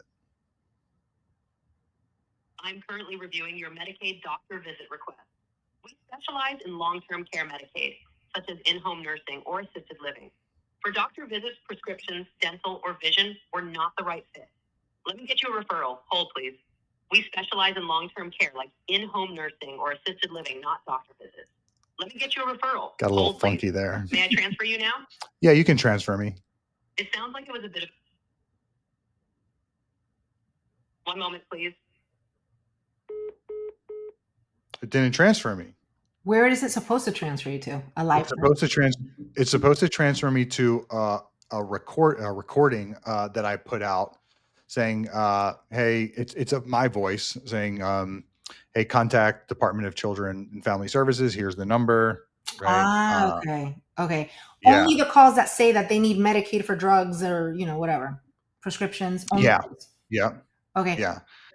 But then okay. So is that a number, a separate, because you don't want all calls being routed to the AI reception. So that's just a number that you put like on the landing pages for people who. Oh, no, no, no, no. Okay. All of our calls are getting routed there now. Oh, Yeah, everything. So what if yeah. they say I You need want? I need a Oh, you probate? froze on me. Oh shit. Y- All right, you want to see how that handles that? Yeah. Okay.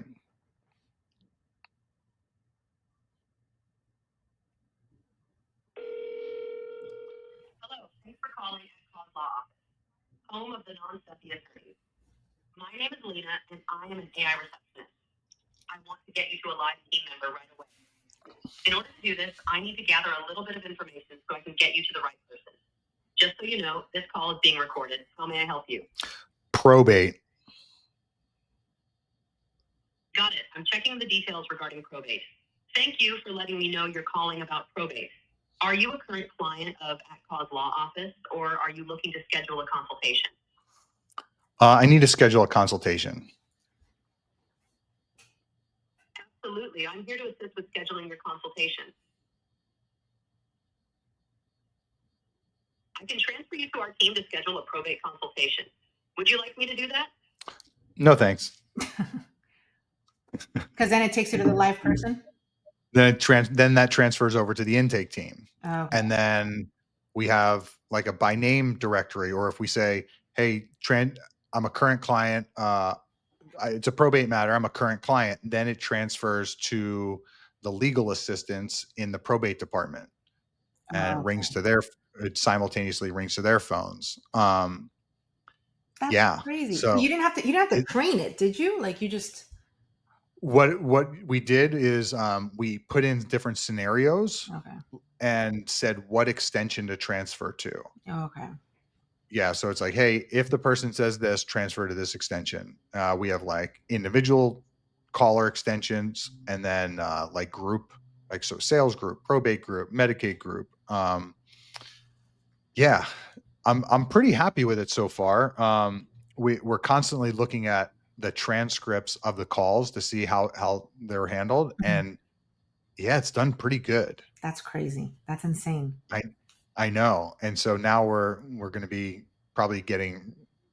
I've been holding off getting rid of Smith AI, but now, yeah, I don't think I need it. I mean, it can handle unlimited calls all at once, so 50 Right. calls can come in at the same time, and it can answer all of them right away. I know, I know, Why did pretty you wild, do a right? dial pad? The we started having issues with the call quality. Mm, Yeah, and I don't know if it was our internet service because we had it at our previous office. It could have been the internet service, but we just couldn't get it fixed. And it just happened too often. Like yeah. the caller, yeah, it was just a problem. Mhm. Yep. And and the other thing was, I don't know if it's still an issue for them or not, but I wanted all inbound calls recorded. Like every inbound call I wanted recorded. And at that time, they said that they couldn't do only inbound calls. It had to be both inbound and outbound. Yeah. And which is very strange. And so in order to do both, that means that you have to like give them the prompt. If you're calling somebody, you have to tell them the call is being recorded. Yeah. Yeah. It's like Yeah. so weird. Yeah. Yeah, I've been noticing too that on some of the, because I'm looking at the transcripts when some clients are calling, and in the beginning it's like, "Hello, I can't hear you. Hello, hello," and I'm like, "What is happening?" Like, um, and that's how you're starting off a call. Like, that's not, I get annoyed and hang up. No, totally. Totally. And that was my thing with it. I couldn't get it fixed. And then that coupled with the recording issue, I was like, found Ring Central, and they were pretty comparable in price. Yeah, I don't. It might even be like exactly the same price. Yeah, because dial pad's also not like super cheap. So, No. yeah, yeah. Hmm. Hmm. Yeah, I'm totally happy with Ring Central. We use all of our internal messaging is there. We have different chat lines. It's almost like a Slack Okay. that we use. Yeah. Send text messages through it. It links up with our CRM. So we can, inside of our CRM in Zoho, we can like just click on the phone number and it calls. Yeah. You love Soho. It's so good. It's so good. Oh, man. I know. I'm such a geek with it. Oh, man. Yeah. God, there was something else I was going to ask you. So are the two intake people, did you just recently hired both of them, like kind of at the same time? Yeah, it didn't work. I mean, I had a very good intake person, and then she had some like health problems and stuff, and she had to leave. So then I hired another one, and then we were sort of growing so much that I was presented with two candidates, and so I said, you know what, let's just try both of them, and I think one of them I'm really gonna like siphon off for marketing, for like Spanish marketing, and that's really what's been happening. So like yesterday I was like, okay, you know what, stop doing admin stuff, just go and fully do marketing, like social media, and stuff like that, and he's been doing that. And then the intake one, I was this close to getting rid of her because she I think she was very shy and she was very sweet, and I was like, well, you can't do that. You have to be like, you have to believe in what you're doing, and you have to speak with authority, like and she's gotten better. She's gotten a lot better, and she's she has work ethic and stuff. So sometimes people have other qualities that sort of make up, and there's things that you can do training wise and stuff. So we're working on that, and so far it's been working out. But I am going to play a little bit with the pricing thing, because I agree. I mean, if you blindly call someone and they tell you that they're $10,000, and then you call somebody else and they're $5,000, all things being equal, you don't know anything about either one. Well, okay, of course I'm going to go with the $5,000 one, unless I'm so blown away by the reviews and the sales pitch coming from the $10,000 one. But obviously, a regular intake person is not going to be able, to deliver that. So I think I'm going to play around with that No. order. Yeah, I really recommend it. One thing that we're also doing with our estate plan, I want to do this actually for probate too. We haven't implemented it yet, but we're giving a unique name to our estate plan. Yeah. Did I talk about that No. at the mastermind? No. Yeah. Brian Nelson, actually from Georgia, who I was just talking about, gave me the idea. We're going to call it the Primora Trust Plan. The Primora Primera.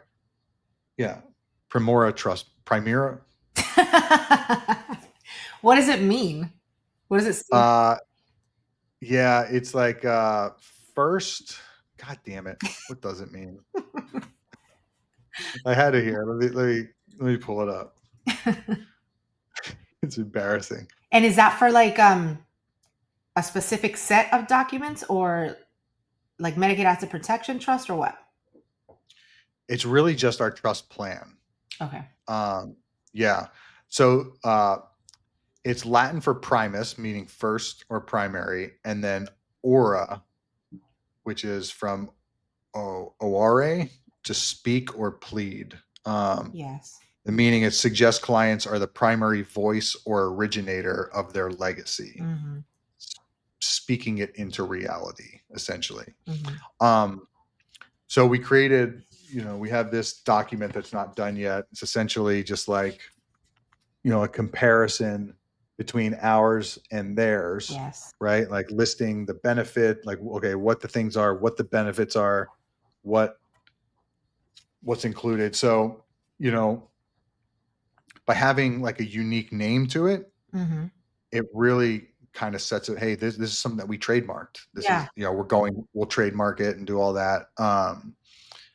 And so I think it can really, like, okay, yeah, you got quoted for a $2,000 trust, right? But are we comparing apples to apples? Let's look at it right now, right? Let's look at everything that's included in ours. And I want to do the same thing for probate too. Like, yeah, I don't know how I'll do that, but I think we can. Yeah, yeah. No, I think so. I what's his name? Phil Kavesh does that.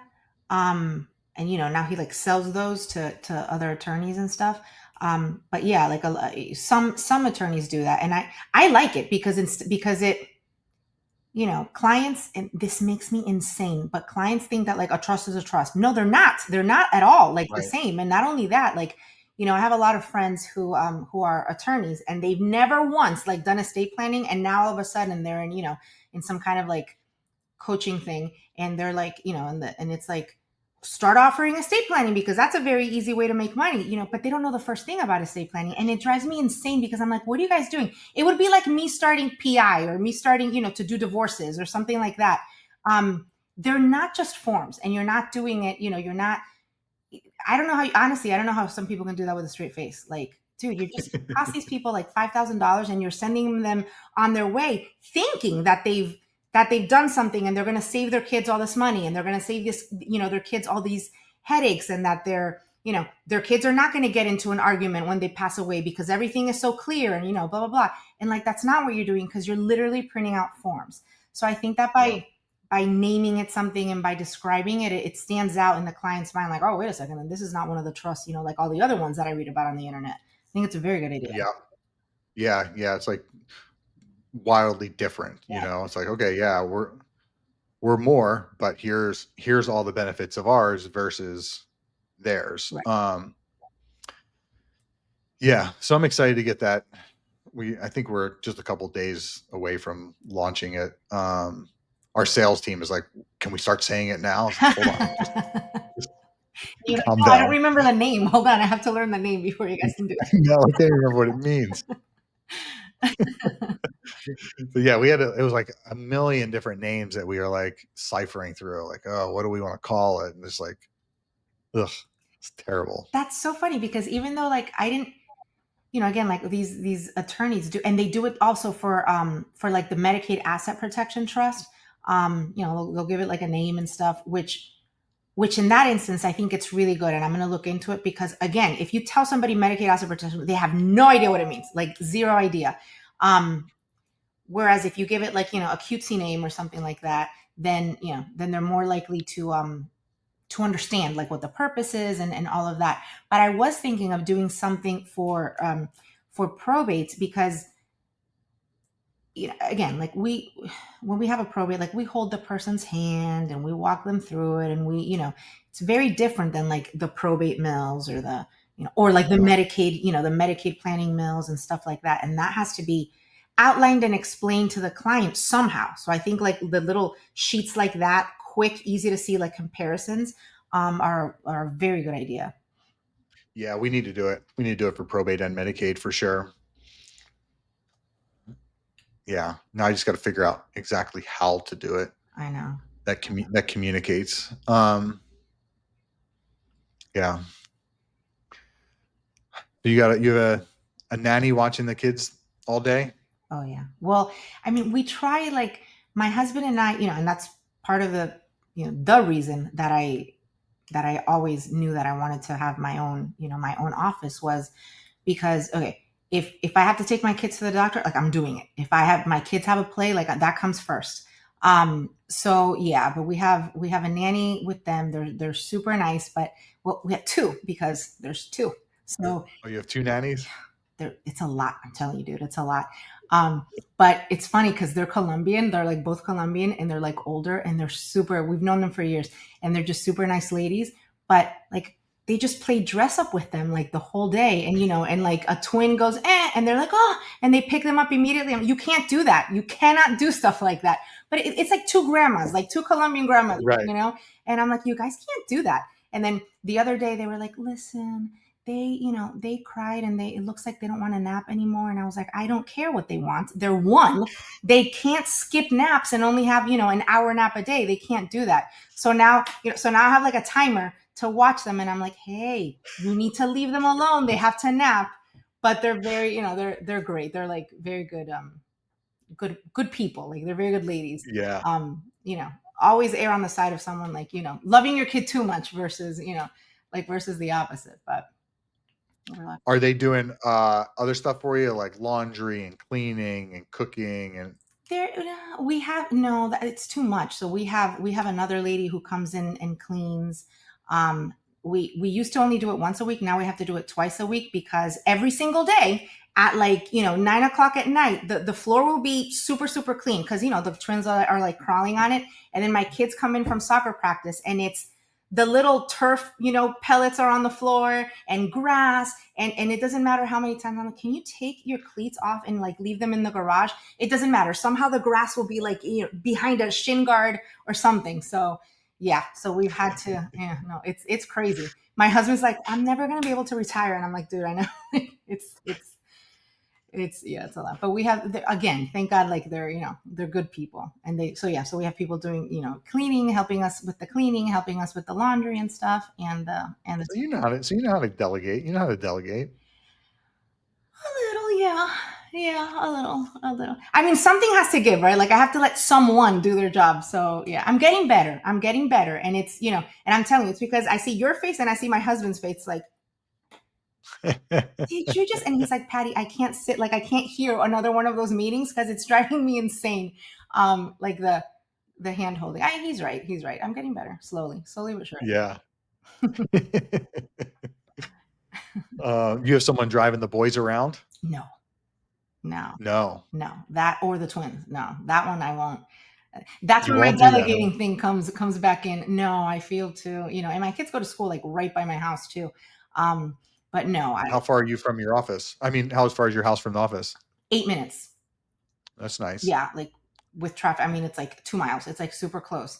But no, we always, and thankfully he has a very demanding schedule, but also has the flexibility to like, program his calls and program his schedule. So we make it a point to, I mean, we're literally like at the soccer park every single night Yeah. for 2 hours. Yeah. So it's a lot. I think I told you that we were sponsoring the whole the city football club where my kids go to Yeah. soccer, and so that they finally started like collecting the kits, and they're starting to put the logo on it. They started yesterday to put the logo on it and Oh, stuff. So that's starting, and that's cool. that's cool. Yeah. Yeah. Back in 2022, maybe the beginning of 2022, our daughter was still doing gymnastics. She was a competitive gymnast, so she was there 4 nights a week for like 4.5 hours were their practices. Wow. And it was in St. Pete, which was like it's like a 30-minute drive Mm-hmm. from where we were. And I was having to drive her down there, drop her off, come back at 9 o'clock at night, pick her up. So it was literally 2 hours of driving I was doing, Yeah. Monday, Tuesday, Thursday, Friday. And I had hired someone to walk the dogs during the day because these two golden retrievers that at 2 o'clock they start getting real antsy, Yeah. and so I hired this girl, and she was amazing. She was just so perfect, and just loved the dog so much. I said, "Hey, any interest in?" And she loved our daughter. Any interest in driving her? Yeah, I'll drive her to gymnastics. And then a couple weeks later, I was like, "Any interest in doing laundry?" Yeah, I'll do laundry. Any interest in doing grocery shop? And now she's been our full-time assistant Oh since then. yeah.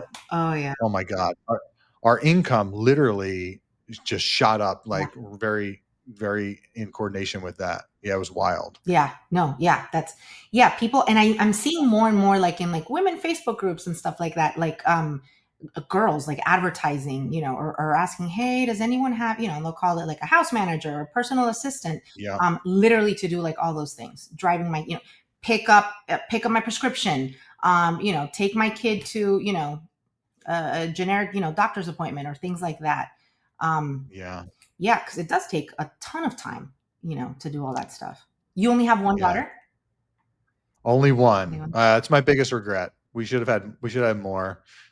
At the time, it felt like the right thing to do to not have more. And then,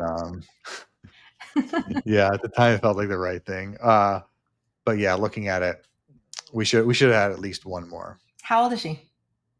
14. Oh, is she still doing Yeah, she's gymnastics? No, she stopped. I guess when she was 10 or 11, she went through puberty, and she got a little bit bigger. She's not fat by any means, Mhm. but right, she's thin, but she got bigger. Yeah. Um, and then she had a couple injuries, like she just kept having like nagging injuries, like a shoulder injury. Her hip was bothering her. Um, and then she tried volleyball and fell in love with it. Yeah. And so now, and so the first team she played on were with girls that had been playing for years, and she was instantly the best one on the team. Yeah, and I can only attribute it to I'm very athletic. Yeah, I'm very athletic, so she's kind of got that Mm. for me. But I can attribute it to to gymnastics, that high hand-eye coordination, the body awareness, right? So it just kind of like picked up from there, and now she's like just neck deep in volleyball. Yeah. Almost every day she's playing. Yeah, she's on a very competitive club team. We're like traveling all You over, and travel. Yeah. Yeah. oh yeah, My friends, we have good friends that their son plays soccer with us, but their daughter plays travel volleyball. And I mean, I complain about soccer. Volleyball's way worse. And my God, they're in Cincinnati, in Kentucky, in North Carolina, like all the time. It's intense and it's like super in style now. Super in style. it really is. Yeah, It very really popular. it's huge. Yeah. It's huge. There's this tournament there's this tournament in Orlando. It's in like April or May. And they have it at the convention center. Mhm. And there's actually two convention centers. Okay. In the main convention center, there was, I think it was 190 courts. Okay. 190. And then in the smaller one, there was right around 100. Okay. 3-day tournament. And it starts at first game's at 8 a.m. and the last game is at like 9 Yeah. p.m. Yeah. Okay. So you can imagine how many people are there, how many teams are there. They come from all over the country. That's crazy. It's really wild. Really, really wild. That's crazy. But that's where all like the college scouts Yeah. go. It's all club. She's got a high school game tonight. She's a freshman. She starts on the varsity team. Wow. Yeah, For her. yeah. And so she's got a game tonight, and they're pretty good. They're pretty good. So she plays It's for her fun to school watch. and then she plays for the club. Yeah, school goes from August through October, and then club will start at the end of November and go until mid to end June. Oh, so they don't overlap. Okay, that's good. Yeah, Okay. yeah, it's cool. It's cool they don't overlap. But club is when it really gets competitive. That's like, yeah. Yeah. Oh no. I mean, I know. I feel like my friends, I'm like, do you guys like are you guys even married anymore? Because one is with the daughter and then the other one is with the son. I have another friend when my kids because they never liked soccer. We never played soccer when we played all of the other sports except for soccer. And then for some reason they were big believers in like, well, you try it. Like try a lot of different activities because you should be, at least proficient in like a lot of different things. So they tried like rec soccer, which is not a big deal. And they both loved it. And so then that's when they started doing travel. And when we started that, I was like, this is like slavery. This is like we're here all the time. All our time and money is going to this. What is going on? And I'll never forget my friend told me, like, listen, I know, and I know that it's a lot, but it's better, especially like when they're teenagers, that's where they spend their time, instead of video games or walking at the mall or whatever. It's a really good use of time and obviously for college and stuff, so it's a lot, but it's good for them. It's a lot. Yeah, it's a lot. I saw this video on Instagram a few months ago. I sent it to my wife, and it was on volleyball, and it was essentially like, it can be a lot. You spend a lot of money, you're traveling. It's almost like your vacations, Hmm. right? It's like, um, and it can seem kind of shitty sometimes, especially if your team's losing, right? It's Yeah. like, oh Jesus Christ. Uh, but the whole video was it was really good for me to see it, because it was a lot about, you're only going to have this for a few years, Yep. Yep. you know, and when your daughter's out of the house and out of college and has her own place, you're going to look back, and you would give anything to go back and have those days again, Yep. you Yep. know. Yep. These people, like, for soccer at least, they don't respect anything. So like Thanksgiving, we're having a tournament in Thanksgiving, and I'm like, what?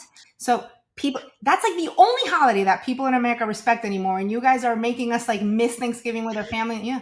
So so again, it's a lot, but same thing. I've watched similar videos where you're like, okay, well, that really, those are your vacations. That's where you spend your weekends, and then you end up meeting like nice people, like other nice families and stuff.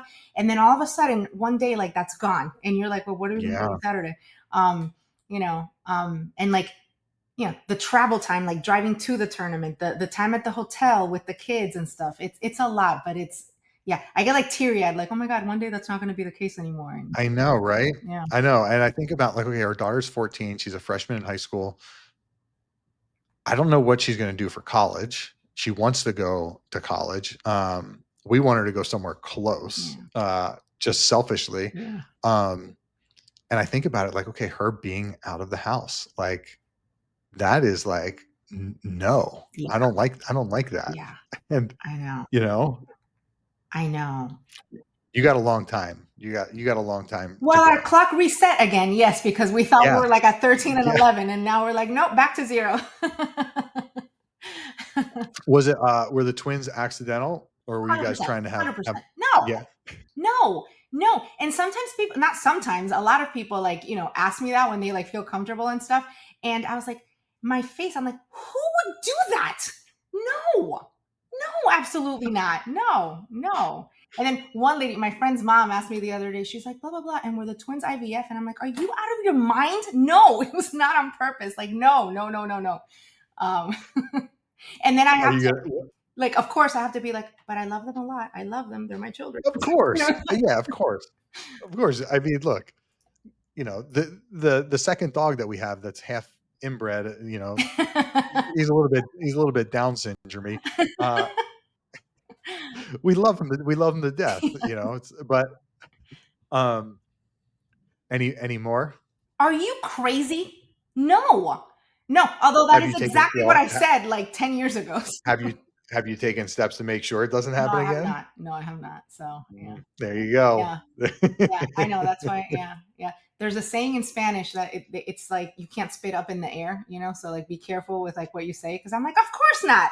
I was laughing the other day because we had a pool fence 10 years ago because my son just turned 11, right? So the day we got that, like, rid of that pool fence, I loved it because, it sucks. Like, it takes up the whole patio and stuff. Yeah. So not only did we, like, take it down, but we like got rid of it because no one was having any more kids. Yep. We just installed it like a week ago. But of course we had to Oh buy a my whole god. new one, and they had to drill new holes and, blah, blah, blah. Oh Yeah. my oh my god. Oh my god, it's hilarious. That is too good. Are you, where are you from? I'm from Dominican Republic. Okay. Yeah. When did you move here? When I was 8. How old? 8. Yeah. When I was 8. Alright. So we moved to Miami, and then, whatever. Now I'm in Plantation, so like 30 minutes north. Yeah. But yeah, we're all Dominican. Is your husband Dominican too? No, he's a native Floridian. He's super American. But I've known him since we met in 8th grade, and we've been like best friends since 8th grade. So we went to high school together and stuff. So he's known my family since we were like literally 13. When did you start dating? Oh no, when we were 20 in law school. Oh, really? Yeah, yeah. Even though most people don't, they're like, that's not true. They don't believe us. I mean, not me. He's the one that liked me when we were in high school and stuff. And I always, obviously he was my best friend and stuff, but I never liked him that way until law school. You weren't interested at all Not in as high a school? not as a boy, no, not at all. Like as No. my friend, but that like that's it. So he's like, yeah, I'm persistent, but yeah, literally like law school. Yeah. Was he hitting on you in high school? Was he trying to get with you? He was trying, but I always had like a long-term boyfriend and stuff. So he was never like, overtly like a psycho. Never. Yeah. But he was always there. Like my mom still has, like, she recalls, I was, in 8th grade, 9th grade, 10th grade. And I have a younger sister, and so I would have to go to the lower school and like meet my sister there, and like Todd would be with me like carrying my books because I was a nerd, so I had like a lot of books, and he would always carry my books and stuff. um Oh, yeah. Yeah. that's cute. That's cute. How did you guys meet? Uh, we met in California at a where we worked. Yeah. We were both working at a drug and alcohol rehab. Really? Yeah. Mm-hmm. Huh. But Ashley was not working as an attorney? Not at the time. She was licensed. Okay. But yeah, she was not doing that job at the time. Later on, they ended up needing her. So she worked as of counsel. She worked in-house. She was in-house counsel Mm-hmm. for them for years. Mm-hmm. But at the time that we met, I guess in 2004, 2005. We got married 2007. But yeah, I had gone through that rehab. I was a Oh, I was a drug addict when I was in 19, 20 years old. And one day I woke up, I was like, all right, that's it. I'm done. And the next day I was on a plane out to California, went through this program. Totally different than any other type of program. It's not 12-step based. It's essentially basically getting control back over, taking responsibility, being in mhm, control of your life, mhm. you being fully responsible for the condition you're in, Yep. right? They don't subscribe to the addiction as a disease model, um, essentially because you can't prove, there's no test Mm. to say that it's a disease. Every other disease you can literally test for it, Right. but not that. Right. Um, yeah, no drugs, totally drug free program, right? You couldn't even take Advil while you're in it. Yeah. It was amazing. And then I worked there from 2002 until 2015. And yeah, yeah, it was Like as great. a One of the best. counselor or what? Yeah. So I started out kind of like a counselor. It was more like a school than anything. It was more like it was like a classroom. It wasn't psychotherapy. There weren't therapists. There were literally courses Mhm. that the clients would take, and there would be instructors to make sure that they were understanding the material, work through certain exercises with them, stuff like that. And so I did that for a while. The first job I had was as a detox specialist. So we didn't use any form of drugs. Okay. So if someone was coming off of heroin, for example, they had to detox without taking anything. Yeah. Yeah. And so there was like certain like massage techniques and extroverting exercises we would do. Um, that was the first thing. That's a intense job, right? That's round the clock. And then I, uh, then probably about halfway through, I was in the quality control. I was in charge of quality control for the entire facility.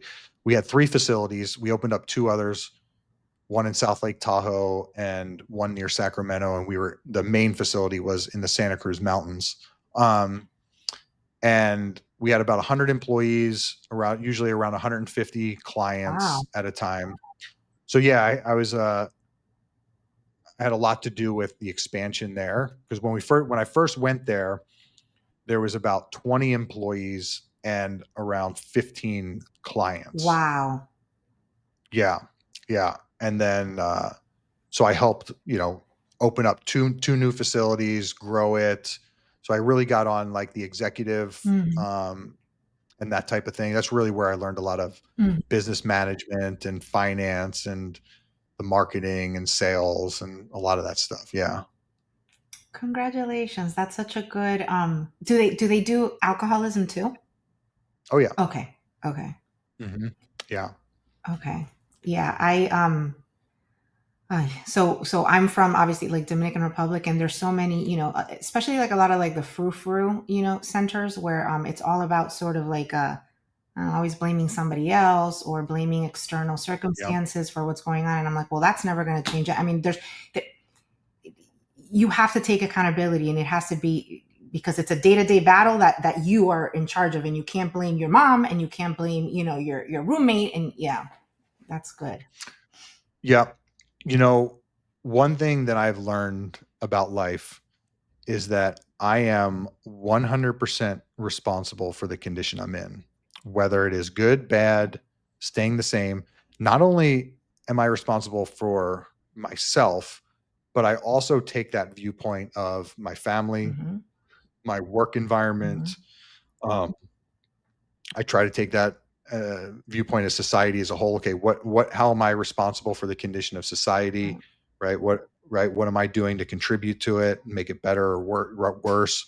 Um, yeah, and I think a lot of stuff nowadays is pointing the finger, Yeah. and you know, I'm not. They're responsible for how I feel. Exactly. Fuck you, Exactly. dude. Exactly. Yeah, I always tell you're my kids, responsible like, for how you well, feel. what could you have done? Because shit happens. Like, bad things happen all the time. But you were not, you can't just be like, a leaf like this floating and the wind gets to control wherever you go. Thankfully, you have some agency, and you have willpower, and you have, so what could you have done to make things better, or to make the outcome, better for you and for like those around you? 100%. Yeah. Now the victim mentality is out of control, like out of control. No, and the victims, honestly, the victims are usually the people that have done similar shit that they're now a victim of. Mm-hmm. Mm-hmm. Mm-hmm. Mm-hmm. Exactly. You hear someone crying and screaming, "Oh, so and so did this to me." It's like, okay, how many times did you do that to somebody? Yeah. Yeah. Exactly. Yeah, Exactly. yeah. Exactly. Yeah. That's I think it's a very, very good philosophy, but sadly, like, you don't see it anymore. It's like not, it's not du jour anymore. So but good to know that it exists still. That's good. It definitely exists for sure, for sure. Yeah, Ashley has the same viewpoint as well, and we're strongly ingraining that in our daughter Good. too. We don't really let her play the victim for anything. Yeah, yeah. But we're living a good life. It's been good. Good. Hmm. Oh, Yeah. good. Well, Patty, it has been amazing talking to you. I definitely want to have you on again in the near future. Yeah. Definitely. Thank you for having me. It's been fun. And I guess I'll see you Yeah. on the next call. Yeah, for sure. All right.